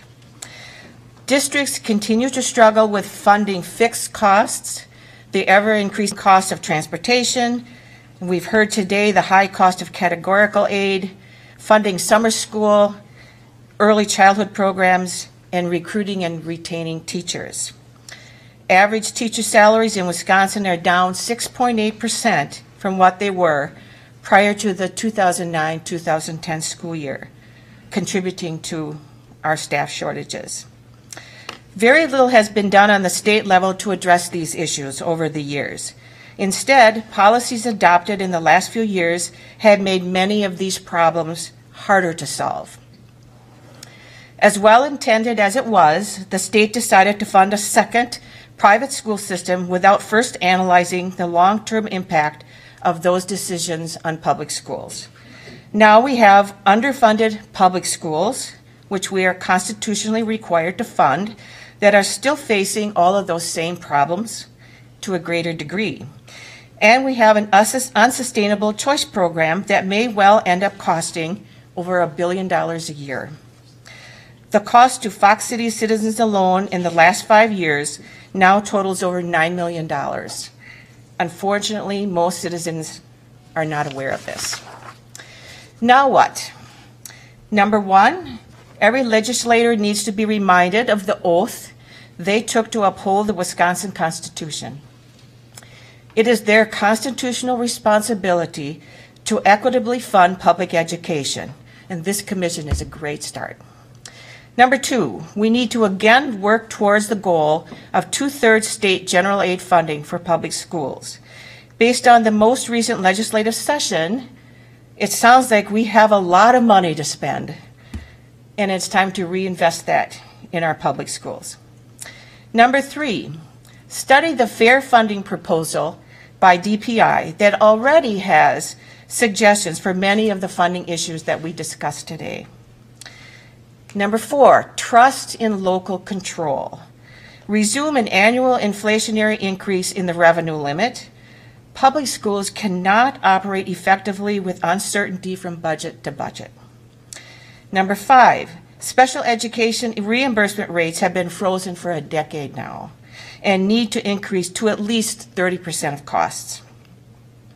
6, transparency is vital in a democracy. The public needs to be informed as to how their tax dollars are being spent. AB 267 and SB 183 would be a step in the right direction. 7, phase out school choice vouchers. There is no evidence that the program improves student learning. Before its adoption, there was no long-term study of its financial sustainability or impact on public schools. Number 8, every legislator also takes an oath to uphold the U.S. Constitution. Some religions teach that women are not equal to men, or that LGBTQ individuals are not entitled to marriage equality, or that women do not have reproductive rights. A person's religious beliefs are just that, personal. Public money should not be used to promote beliefs that contradict our Constitution. Again, thank you for the opportunity to speak today, and I have left a copy of my testimony with your staff. Thank you. Okay, thank you. Next, we have Judy Crane from representing the League of Women Voters.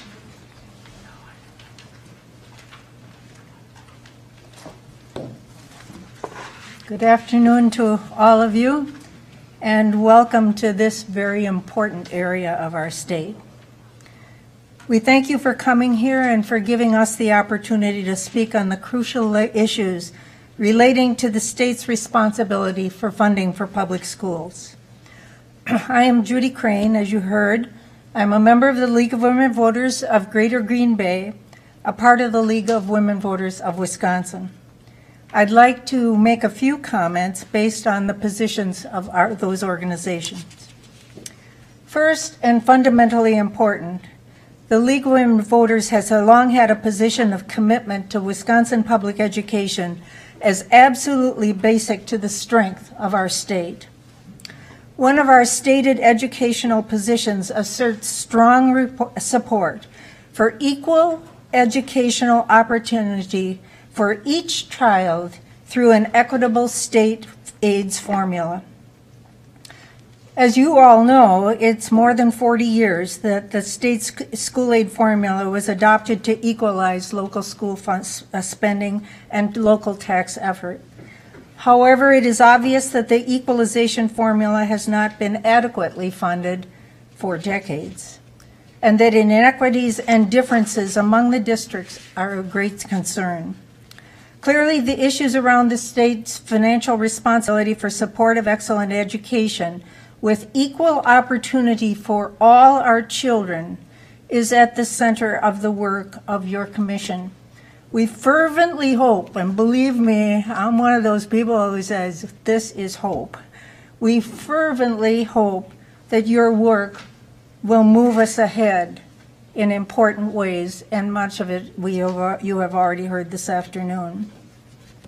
Further, the League points out that in districts where vouchers are now a reality, there can be an increasing financial impact that seriously affects the district's ability to serve its students, including those with special needs. We ask that the Blue Ribbon Commission seriously consider such impact. The League also believes that the Blue Ribbon Commission should address the state's important responsibility, the funding needs of school districts that have high concentrations of students in poverty, those with special needs, and those whose first language is not English.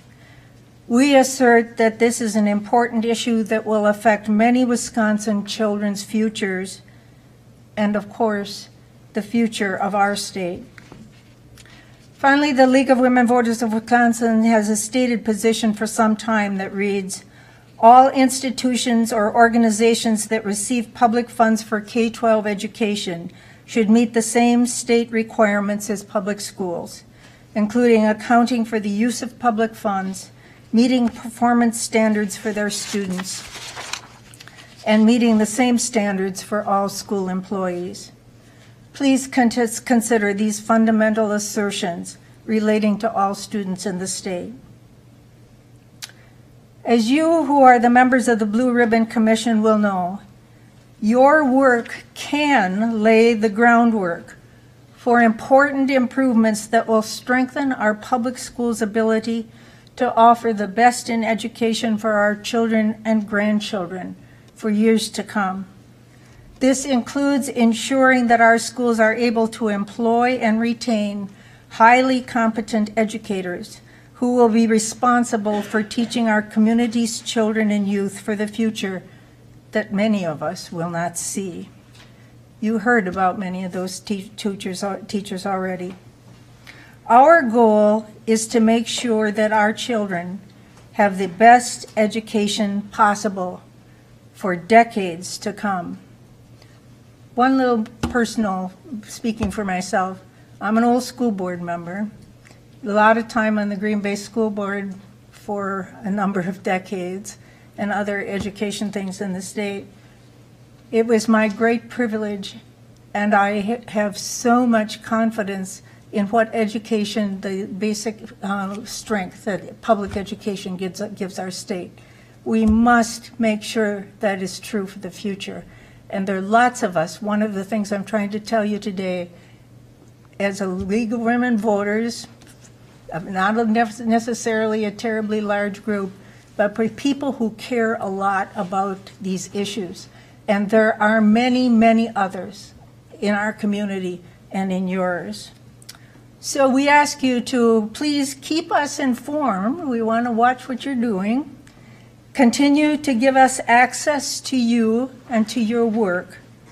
And we wish you very well in your challenging and all-important task. We care a lot because it matters. Thanks very much. Okay, thank you.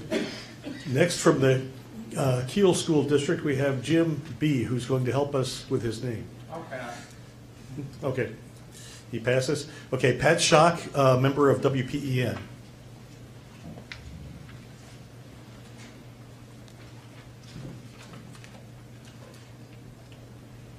Hello, and I think you should have a written copy of my statement. There's two parts. Part I'll give right now. There's some dry, boring reference material, so that's on page 2, so you don't have to listen to it. I'm a member of the Wisconsin Public Education Network. I'm a Spanish-English aide, and I've worked as a librarian and special education aide. My Spanish-English work is outside the Green Bay schools, but these are my own views. First off, I want to thank Representative Nygren and the others for increasing those revenue limits. Community support for good schools is necessary, but it's not enough.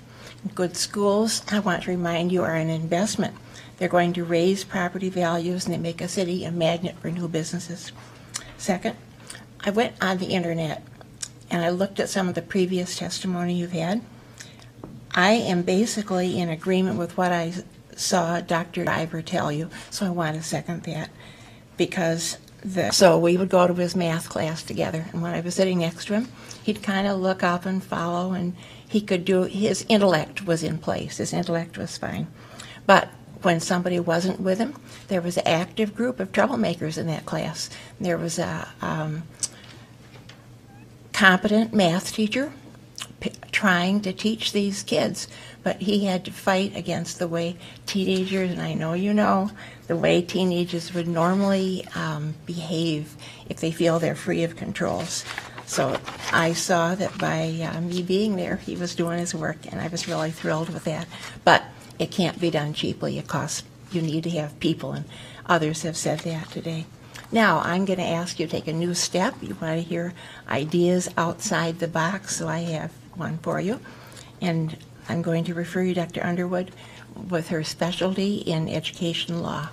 When we look at the sources of cash for the Wisconsin schools, and we know it has to be as equally as practicable, we're not doing that now.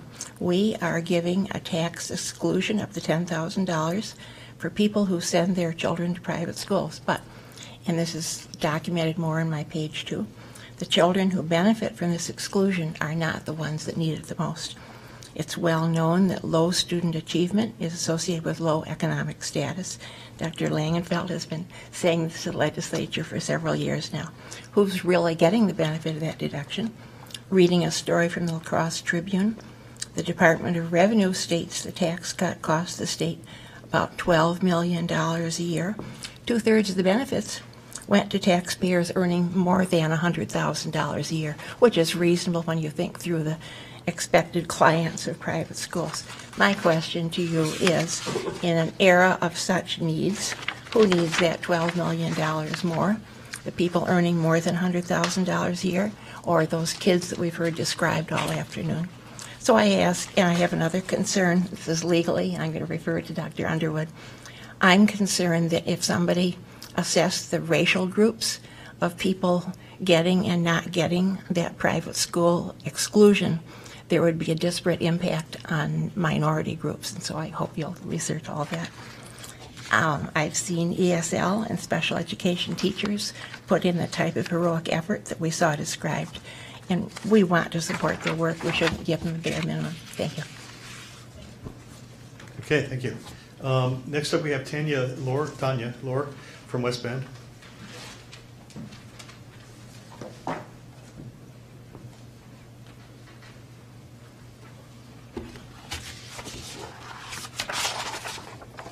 Good afternoon.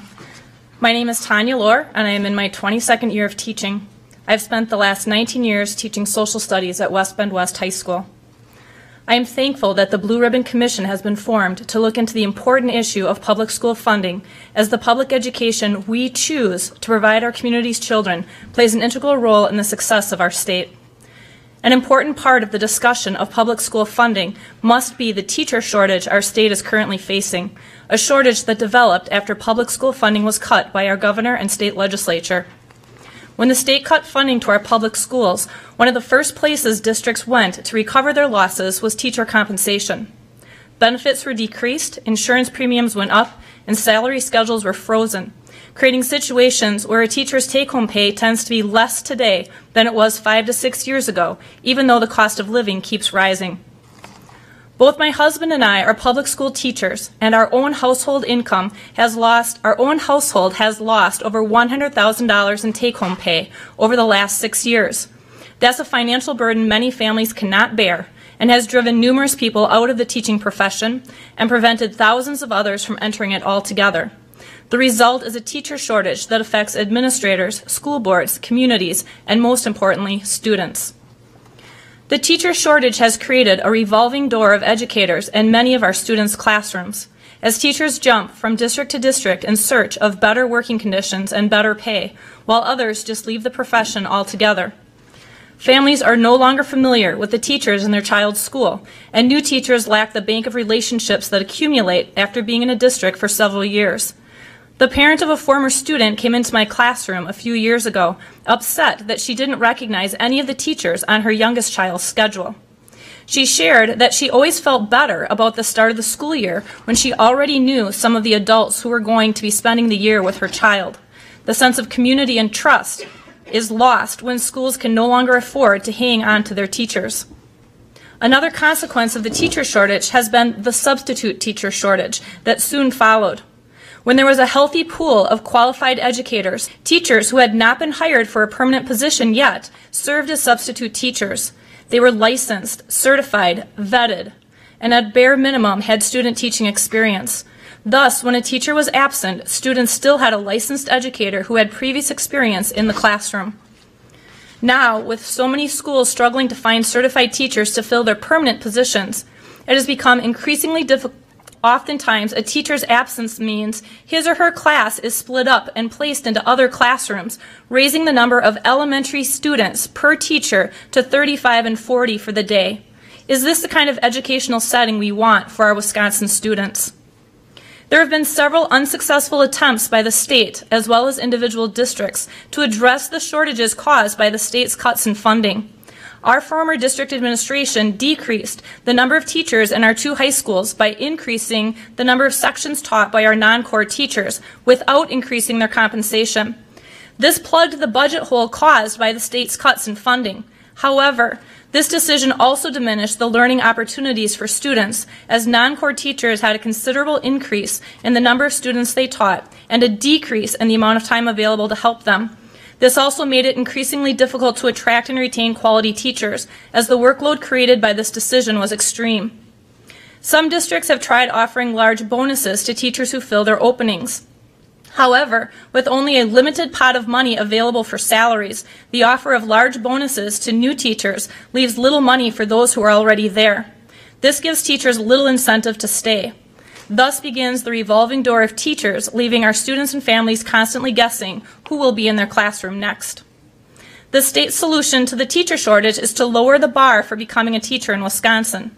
But there's something to think about before applauding this move. The problem wasn't that the bar was too high. There were plenty of people getting over it in the past and becoming teachers.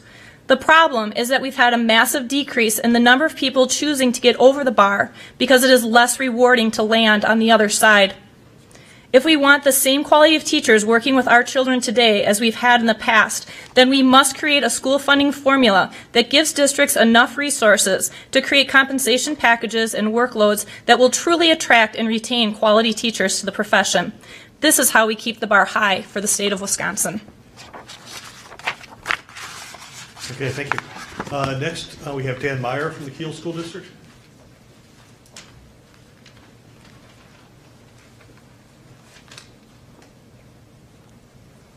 First of all, I'd like to thank the committee for their hard work, as well as what our legislators have been working on to try to work for our schools and bring dollars to education. Dan Meyer, Kiel Area School District, Board of Education, and also Treasurer for our school district. I'm a fourth generation when the state formula dollars were set. And at that time, I mean, we've had that conversations, he said at public meetings, that they were extremely frugal. They always were looking to save money. And because of that, that's where we've kind of gotten locked in for the past 25 or more years. Currently, for the most recent year of data is available, our school received approximately $928 less per student than the state average for school funding. This year, the Kiel Area School District was faced with a shocking budget deficit of almost $1 million. One aspect of our low per student revenue limit is the difficulty of providing adequate pay and raises necessary to retain qualified teachers, administrators, and support staff. Our school district is competing with school districts with more state funding to recruit and retain teachers. We also are competing with private sector of one of the lowest unemployment areas in the state. Every year we lose some of our very best teachers to other school districts and private jobs. Without the best teachers available to teach in our classroom, how do we expect to continue to improve the education in the Kiel, for the Kiel children? Our school yearly faces the challenge of trying to estimate what the final numbers for enrollment will be and many other factors that determine our final state funding. Again, we need to emphasize that we do not find out our final funding formula numbers until a quarter of the way through our budget year. And at the time of year, we cannot make staffing adjustments due to employee contracts. The past few weeks, our Board of Education has needed to approve a plan to cut over $1 million from our 2018-19 budget. Only $150,000 of those cuts we were able to make were non-staff changes. We cannot easily cut things like utility bills, busing costs, insurance, raises, and maintenance. Buses need to run, schools need heat. When you have a leaky roof, it needs to be fixed, no matter what your budget numbers say. Unfortunately, most of the budget cuts will be in staffing, which will make it challenging to run our school. Even with less people, the Kiel Area School District will continue to do always increasing list of state and federally mandated reports and procedures, many of which are unfunded. It does not seem logical that our district taxpayers should have to carry the additional burden of making up shortfalls from state funding formula on their own through exceeding the revenue cap question which we are proposing. Currently, other school districts are receiving much higher per student state funding than the Kiel Area School District. It would seem logical that the state needs to continue to address the low spending district problem by channeling a majority of the future state school spending increases towards the low spending districts. The most recent legislation addressing the low spending district problem is a step in the right direction, but not nearly enough to get anywhere near the amount of money needed for a sustainable, financially sound future at Kiel. From recent numbers shared with our district, this legislation would only increase our state funding by a projected number of $120,000 for the upcoming school year. Please again note that we have reduced our budget by over $1 million for the upcoming school year.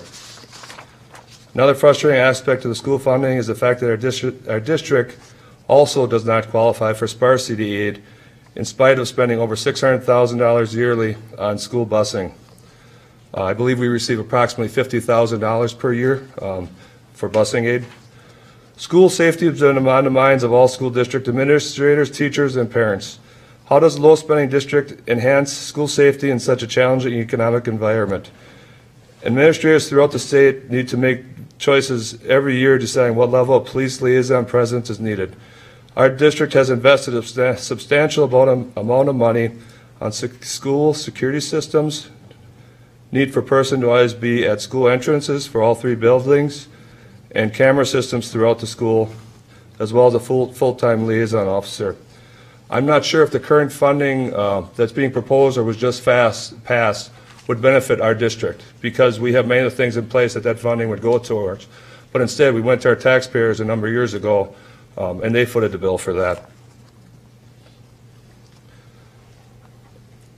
Our funding is based upon what our district spent 5 years before the Columbine shooting. Who would have thought that in 1993 we would need to protect our kids from shooters with military weapons, hundreds of bullets and explosives? We currently expect our district to protect the most valuable resources, our children, with inadequate funding. Thank you. If there are any questions or if you need more information, I welcome anyone to reach out to us. Okay, very good. Thank you. Okay, next we have Sue today from CESA. Thank you, Representative Kitchens and members of the Blue Ribbon Commission. I am pleased to speak on behalf of the Sebastopol School Board. We appreciate the opportunity to present to you the impact of the current state school funding formula on the students and the community of the Sebastopol School District. Our district is one of 50 to 60 in the state that receive minimal or no equalization aid due to high property values in our district. In our case, we receive no equalization aid, which places an unfair burden on our taxpayers. Because tourism is a major driver of our economy, many of our residents are dependent upon jobs that are seasonal, generally low paying, and often without benefits. Over 37% of our students are eligible for free and reduced lunch. Unfortunately, there is no poverty factor in the current school funding formula. About 86% of our revenue is derived from local sources and less than 4% from state sources. Beginning in 2008-09, it was necessary for our district to raise operational funding through the referendum process. To date, we have had to raise $12,250,000 by passing operational referenda. We have been fortunate that our taxpayers are strongly supportive of education. However, how many times can we go back to the well? Community members often question why we do not receive state funding as they hear about what other districts are getting. The current funding formula, with all of its complexities, is difficult. Our work group has identified a plethora of needs ranging from outdated technology and science facilities to a lack of handicapped accessibility to infrastructure concerns. The cost of providing a physical plant needed to prepare our students to be college, career, and community ready ranges from $30 to $50 million. This cost would need to be assumed by our local taxpayers in addition to ongoing operational needs. In 2010-11, Sebastopol received $67,648 in special adjustment aid, not very much. But today, even that small amount has been reduced to $22,914. If the funding formula were to include a $1,000 per minimum aid increase, Sebastopol would receive approximately $534,949, which would greatly enhance our ability to support our operations. While our per-pupil revenue limit has seen only minimal increases from $10,436 in 2012-13 to $10,662 in 2017-18, our costs have increased significantly. For example, in 2012-2013, our special education costs were $923 and rose to $1,318,000 in 2016-17. Our English language learners have also incurred increased costs. What changes in the funding formula would help us? Assurance of the per pupil minimum aid of $1,000. According to the Legislative Fiscal Bureau, had the proposal been in effect for 2016-17, 52 high property value school districts would have received $24.7 million, which is just 0.6% of the total net general aid payments of $4.469 billion. We appreciate the increase in the sparsity aid. We look forward to categorical funding for technology. We would encourage increased dollars for special education and mental health as well. We appreciate the great challenge that you as members of this commission have, and we thank you for undertaking this work.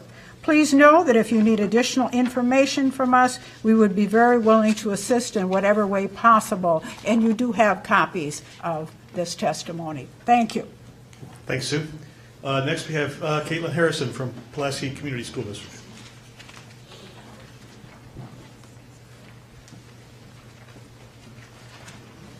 Good afternoon. As you said, my name is Caitlin Harrison, and I'm the Director of Food Service for the Pulaski Community School District. We have just below 4,000 students in 7 schools. I have over 6 years of experience as a school nutrition professional, and I've been working for Pulaski since 2012. I am also the Legislative Committee Chair for the School Nutrition Association of Wisconsin. Our low-cost meals to Wisconsin students provide high quality to the students we serve. School nutrition is an important part of the school day, and it is critical to the health, well-being, and development of students. Many students consume at least half of their daily calories at school, and for some, school meals may be the only food they regularly eat. I'm here today to express my support for increasing funding for the school breakfast program. This is an important program that impacts students in communities across Wisconsin every day. According to data, students who eat school breakfast attend 1.5 more days of school, perform 17.5% better on math tests, and are 20% more likely to graduate. Administered by the Department of Public Instruction, the school breakfast program is a federal and state assisted meal program for public and private schools. While the program is primarily funded by the federal government, the state of Wisconsin provides $2,510,500 in annual funding for reimbursement to participating schools for each breakfast served under the program. Participation in the school breakfast program has more than tripled since 2000. In 2000-2001 school year, 9.9 million breakfasts were served to students. During the 15-16 school year, 31.7 million breakfasts were served. It is estimated that almost 32 million breakfasts will be served this school year. In the 2016-17 school year, 1,957 Wisconsin schools, including 86% of all public schools, participated in the school breakfast program. This includes 43,918 breakfasts in the Pulaski School District alone. Through February 2018, that is. Pulaski schools have served 30,872 breakfasts so far this year. As a result of current funding, Wisconsin schools approximately receive 8 cents per breakfast, despite the fact that the state law calls for 15 cents per meal reimbursement rate. The combination of flat state appropriation continues. We have an elementary school that has been recognized as a school of recognition and has received that award for the past 6 years. Having that achievement score on the test is what brings us those accolades, in spite of having a near 60% free and reduced poverty rate in our elementary school. We have a middle school that significantly exceeds state expectations on the report cards. Our middle school has been recognized as one of the top middle schools in the state. We have a high school that has been recently recognized as one of the top high schools in America. Again, based on high achievement scores and high free and reduced poverty rates in our area. Gillett is a district that exceeds expectations on state report cards. We're very proud of what we have in Gillett and very proud to continue that success. Gillett is a very good school district with high-achieving students, and it's a community that is a great place to live and a great place to raise a family. Now, it sounds like things are perfect in Gillett, but they're not. Adequate school funding is an increasing issue for Gillett and for many schools around us. Things have changed over the past 15, 20, 25 years, and school funding has not kept up with those changes. As I mentioned, Gillett is a rural school district. We have about 600 students district-wide. We have family farms, and you know what has happened to family farms in the last couple of decades. They have decreased in our area. Again, it's a great place to raise a family, but we do not have the industry to sustain jobs in our area for people who live there. So what that means is people live in Gillett, but they may work elsewhere. And because of that, we now have a problem with open enrollment going out. It has greatly impacted Gillett. Not just Gillett again, but for communities around us. Open enrollment has increased over the past several years. That amount goes with the student, and that becomes a larger funding hardship for our school district and again for school districts around us. Open enrollment and school choice sounds like a great opportunity and option, but not everything is black and white. And I think you need to consider and understand that there are gray areas, and some of those gray areas do attack rural schools. We have done a number of surveys in our school district regarding what families and what they choose with their children to open and roll out. What we have found out through these surveys is that a very large majority choose to open and roll out due to convenience. There are students that have never attended Gillett, and because their parents work in another community, it's more convenient for that parent to have their child in a school that's closer to their work. Right about 85% of our survey respondents choose to open and roll out because of convenience, being close to their work. We also find that they're choosing to open and roll out to schools that may not achieve at the same high level as Gillett, choosing another school district that may not be meeting state expectations. For some, convenience and the importance of family becomes more important than high academics. Let me give you an example. We have 8 teachers who teach in a neighboring school district that choose to live in the Gillett community. Out of convenience, it is easier for those teachers to take their children with them to their school where they teach, and rather than arranging before and after school childcare or to travel back and forth for school activities. We lose 14 students just in this one instance. Now, that doesn't sound like a lot, but for a small school district like Gillett, that means 2 teachers. That means fewer opportunities for the students who are at Gillett. We really do not have any control over the factors of these families and why they're choosing to open and roll out, but yet it has a huge financial impact on our district. Each year, somewhere between 11 to 15% of Gillett's yearly revenue limit and funding goes to other school districts through open enrollment out. That's a large amount of our budget each year, and that's something we cannot change and is completely out of our control. And if you take that a step further, schools like Gillett, who have that financial issue due to open enrollment out, that means less funding for the school district, and sometimes you're forced then to have a referendum, an operational referendum, to continue those opportunities. So that puts even more of a burden on the taxpayers from that community. Not because of competition, not because of a better school district, but because of convenience in their job and in their families. Now, I realize that's a total mind shift and a total thought change on open enrollment, but like I said earlier, not everything is black and white. There are gray areas that we need to understand. And I also know that open enrollment can have a huge impact on schools and what that means for local taxpayers. I know it's hard for you to listen and hear about all the problems that we're having with school funding and to simply fix the problems. It's not that easy. But I do have a possible solution that I'd like to present, and one that I think would work if given the time. It's been done before in the state, and it's been done with declining enrollment. Could there be a one-year hold harmless within the revenue limit to help solve this solution? Districts that are achieving at a high rate on state tests, and a district in good standing, students that are open and rolling out due to no control of their own out of convenience, could there be a one-year hold harmless within the yearly revenue limit, similar to what is done right now with declining enrollment? In many cases, this would save the need for an operational referendum. I know it would in Gillett. And it would help maintain a level playing field for schools across the state. This is one possible solution that I believe could work and greatly help with open enrollment. If we truly want positive change in school funding, and if there is a goal to make funding more adequate for all students in schools, we need to look at the gray areas. Open enrollment needs to be a part of that discussion.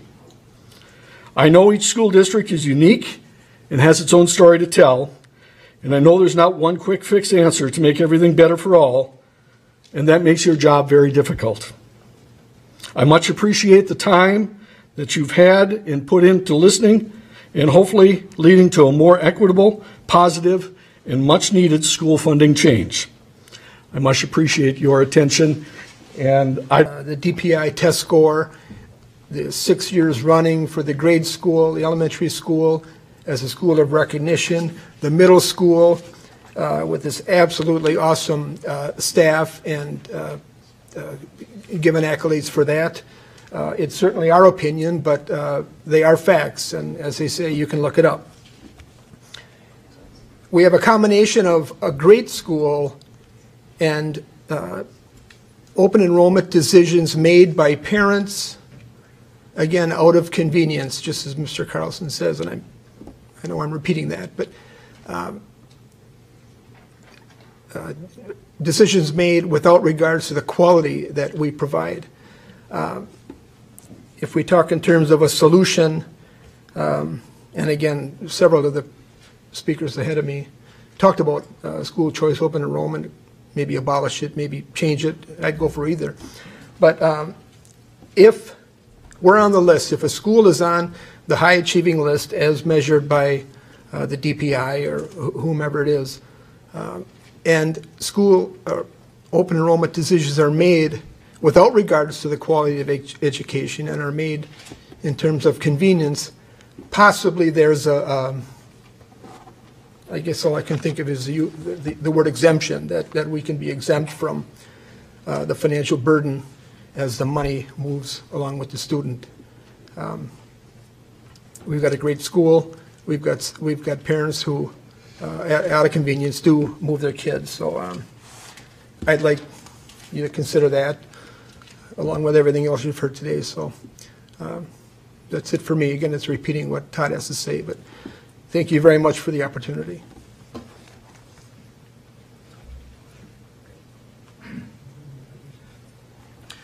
Good afternoon.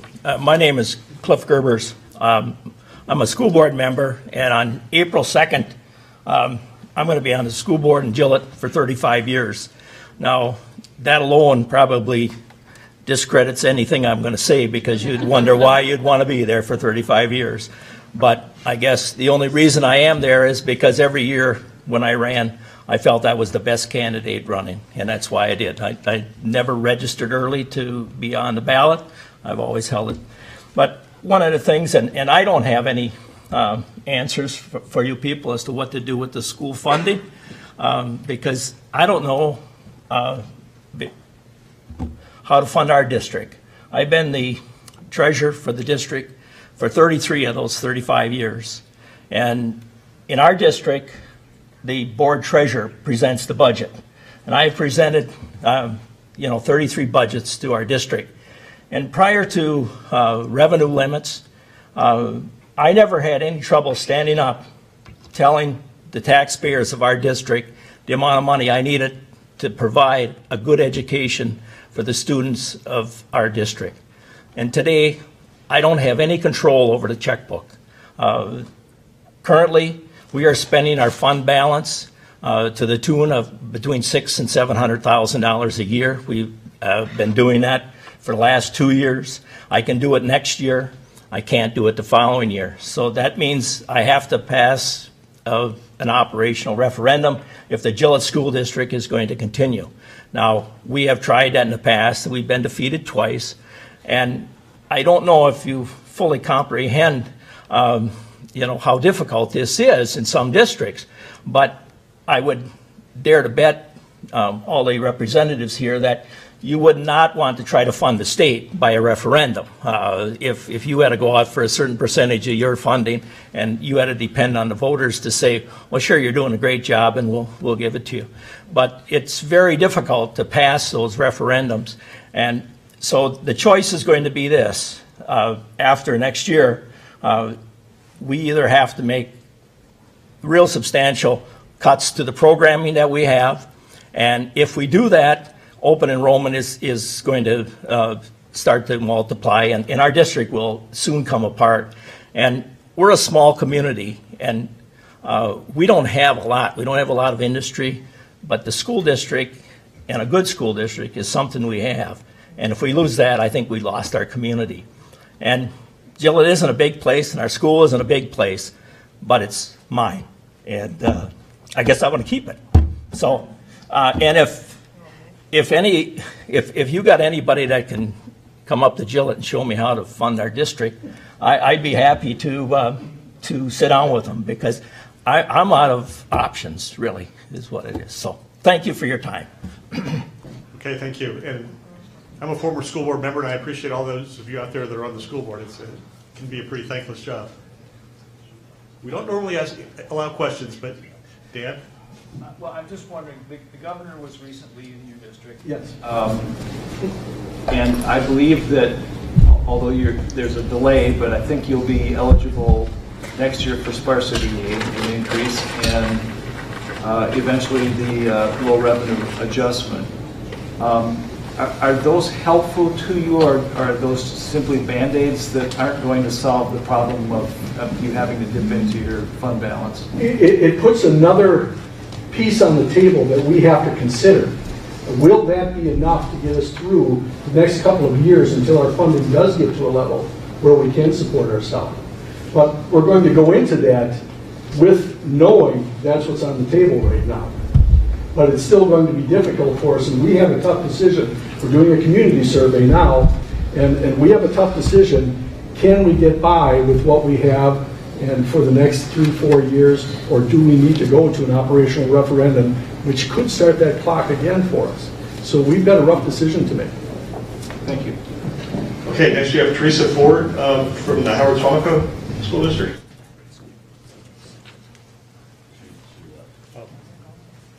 Okay, yes, she's gone. John Cuff, I think it is, from Appleton.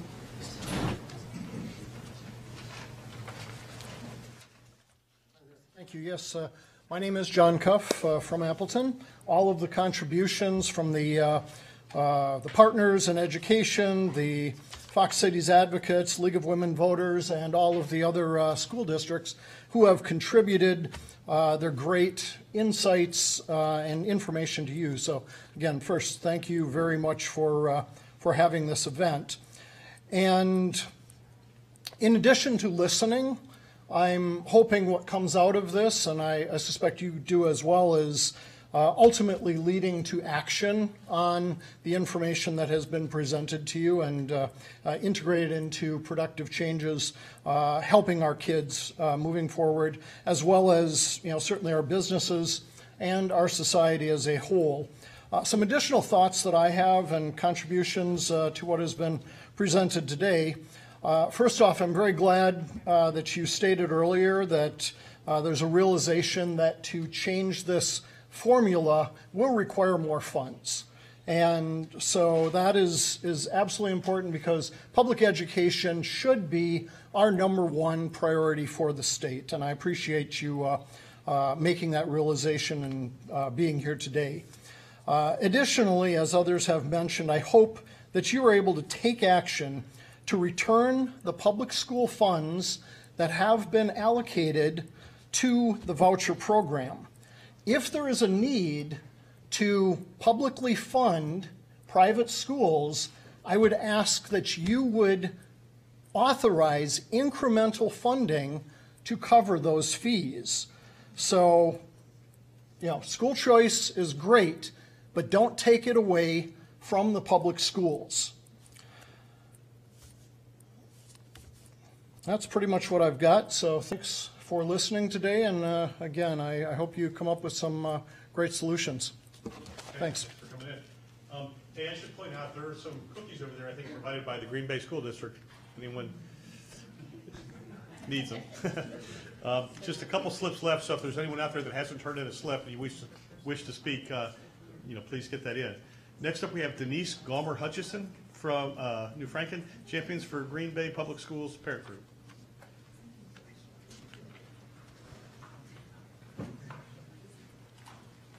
Good afternoon and thank you. As Representative Kitchen said, I'm Denise Gomer-Hutchison. I am a member of the Champions for Green Bay Public Schools. I'm a community member in the Green Bay area in the Green Bay Public School District. I'm a parent in the Green Bay School District. Our children have gone from Wequiak to Red Smith on to Preble and have been very successful in all of those locations, but have had some challenges but have been met with great help and support. I'm also a homeowner and a taxpayer. And someone asked for, I think earlier today, involved parents. And that's what I've made it a point to be, as I felt it was important to be involved in our children's education and in the community. And as that role, I'm here today to talk to you about being a taxpayer and a community member, as I chaired the Champions for Green Bay Public Schools, which was the parent committee that was created to help pass 3 referendums in the Green Bay School District: 2010, 2014, and 2017. Now, I don't know about you guys, but managing a budget the size that the Chief Financial Officer for the Green Bay School District has to do with regards to a referendum and whether it passes or fails, and you heard just from the Gillett School District what that's like. We were very lucky that the community got behind us and supported a well-documented and a good reason for why referendums each time had to happen. But it's getting more and more challenging because taxpayers feel like they're paying for public education. So I'm here to talk about transparency and the importance of transparency and why I really hope that if you're going to, which I hope you don't, continue with charters and vouchers, vouchers and school choice. I hope you stop it, but I will respect Chairman Kitchen's request not to just focus on that. It's taking taxpayer money away from public schools.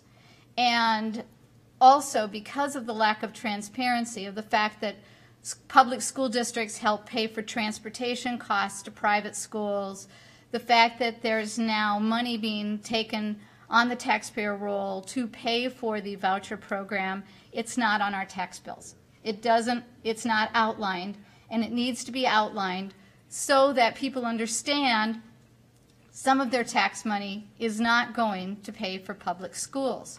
Because as we have to continue to get people behind the concept, we told our taxpayers that the cost of public education would not increase and their tax are. I know what the needs are because I see it every day at Preble, but at the high school. But we have to be able to be a huge help. Thank you very much for your time, and I really appreciate you doing this panel and what you're doing across the state. Thanks much. Thanks for coming in. Okay, the final person we have registered is Justin Delfos, representing the Green Bay Education Association.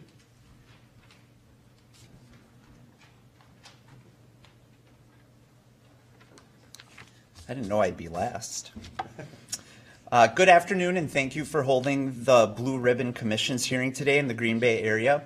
As you said, my name is Justin Delfos. I'm a special education teacher in Green Bay. I teach at West High School, and I serve as the president of the Green Bay Education Association, which represents approximately 1,400 teachers. I want to acknowledge that in the past year, the legislature recognized the need for more funding for public education, and our members appreciate that. However, the continued disparity between school districts created by the funding formula mechanism creates great inequity for the students we teach. West High School, home of the Wildcats, is an urban high school that serves approximately 860 students in grades 9 through 12.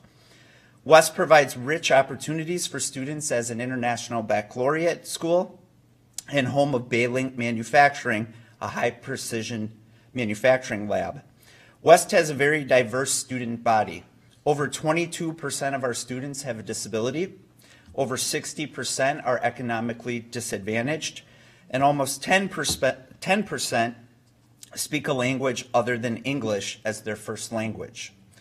West also has a very transient population, which creates significant challenges for students and teachers as students leave and new students enroll throughout the school year. Many times these students have been transient their entire educational career and come to us with significant gaps in their learning. These students need far more resources and support than children who have stable homes with access to resources. Often they need a great deal of support from social workers, school psychologists, counselors, and teachers, all who need significant training in working with students impacted by trauma and possibly struggling with mental health issues. So when the state budget determines that each school district will receive a per pupil dollar amount, what that looks like in a community with under-resourced schools and families looks much different than in an affluent community in Wisconsin. At West High School, we have a cat closet where staff and community members donate clothing and basic school supplies that many of our students come to school without. In addition, the current teacher shortage in Wisconsin is very challenging. The competition between districts for highly specialized areas makes it difficult for low-revenue school districts to be able to compete with salaries offered in other districts. In addition, starting teacher pay continues to be lower than wages earned by a technical college graduate with a 2-year degree. In buildings throughout the state, our teachers are subbing during their planning time because there is a lack of substitute teachers. In special education, we often can't find certified and qualified candidates when someone leaves or retires. I know our members are hopeful that the Blue Ribbon Commission will be successful in creating a fairer funding formula that will enable us to equitably educate all children and meet our mission of all students graduating college, career, and community ready. Thank you. Okay, thank you. Is there anyone else that wishes to address us? Oh, we have one.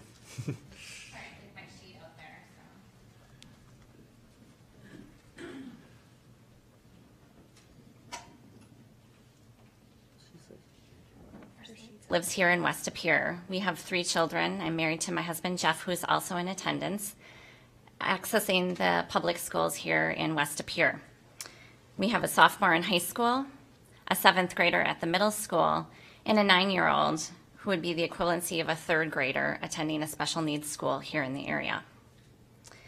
During the past few years, we have had a growing concern about the need of special education funding here in the state of Wisconsin, especially in our area. Obviously, we have heard a lot of people report on that throughout the committee hearing today. There's some recent results from a Survival Coalition education survey. I'm not sure if they've been shared with you or not, but they show some surprising results of just in the last 2 years, how many parents in the state of Wisconsin feel that the need for funding in special education has decreased. Almost 50% of those parents feel that in the last 2 years, the need for special education has decreased and the funding needs to be increased.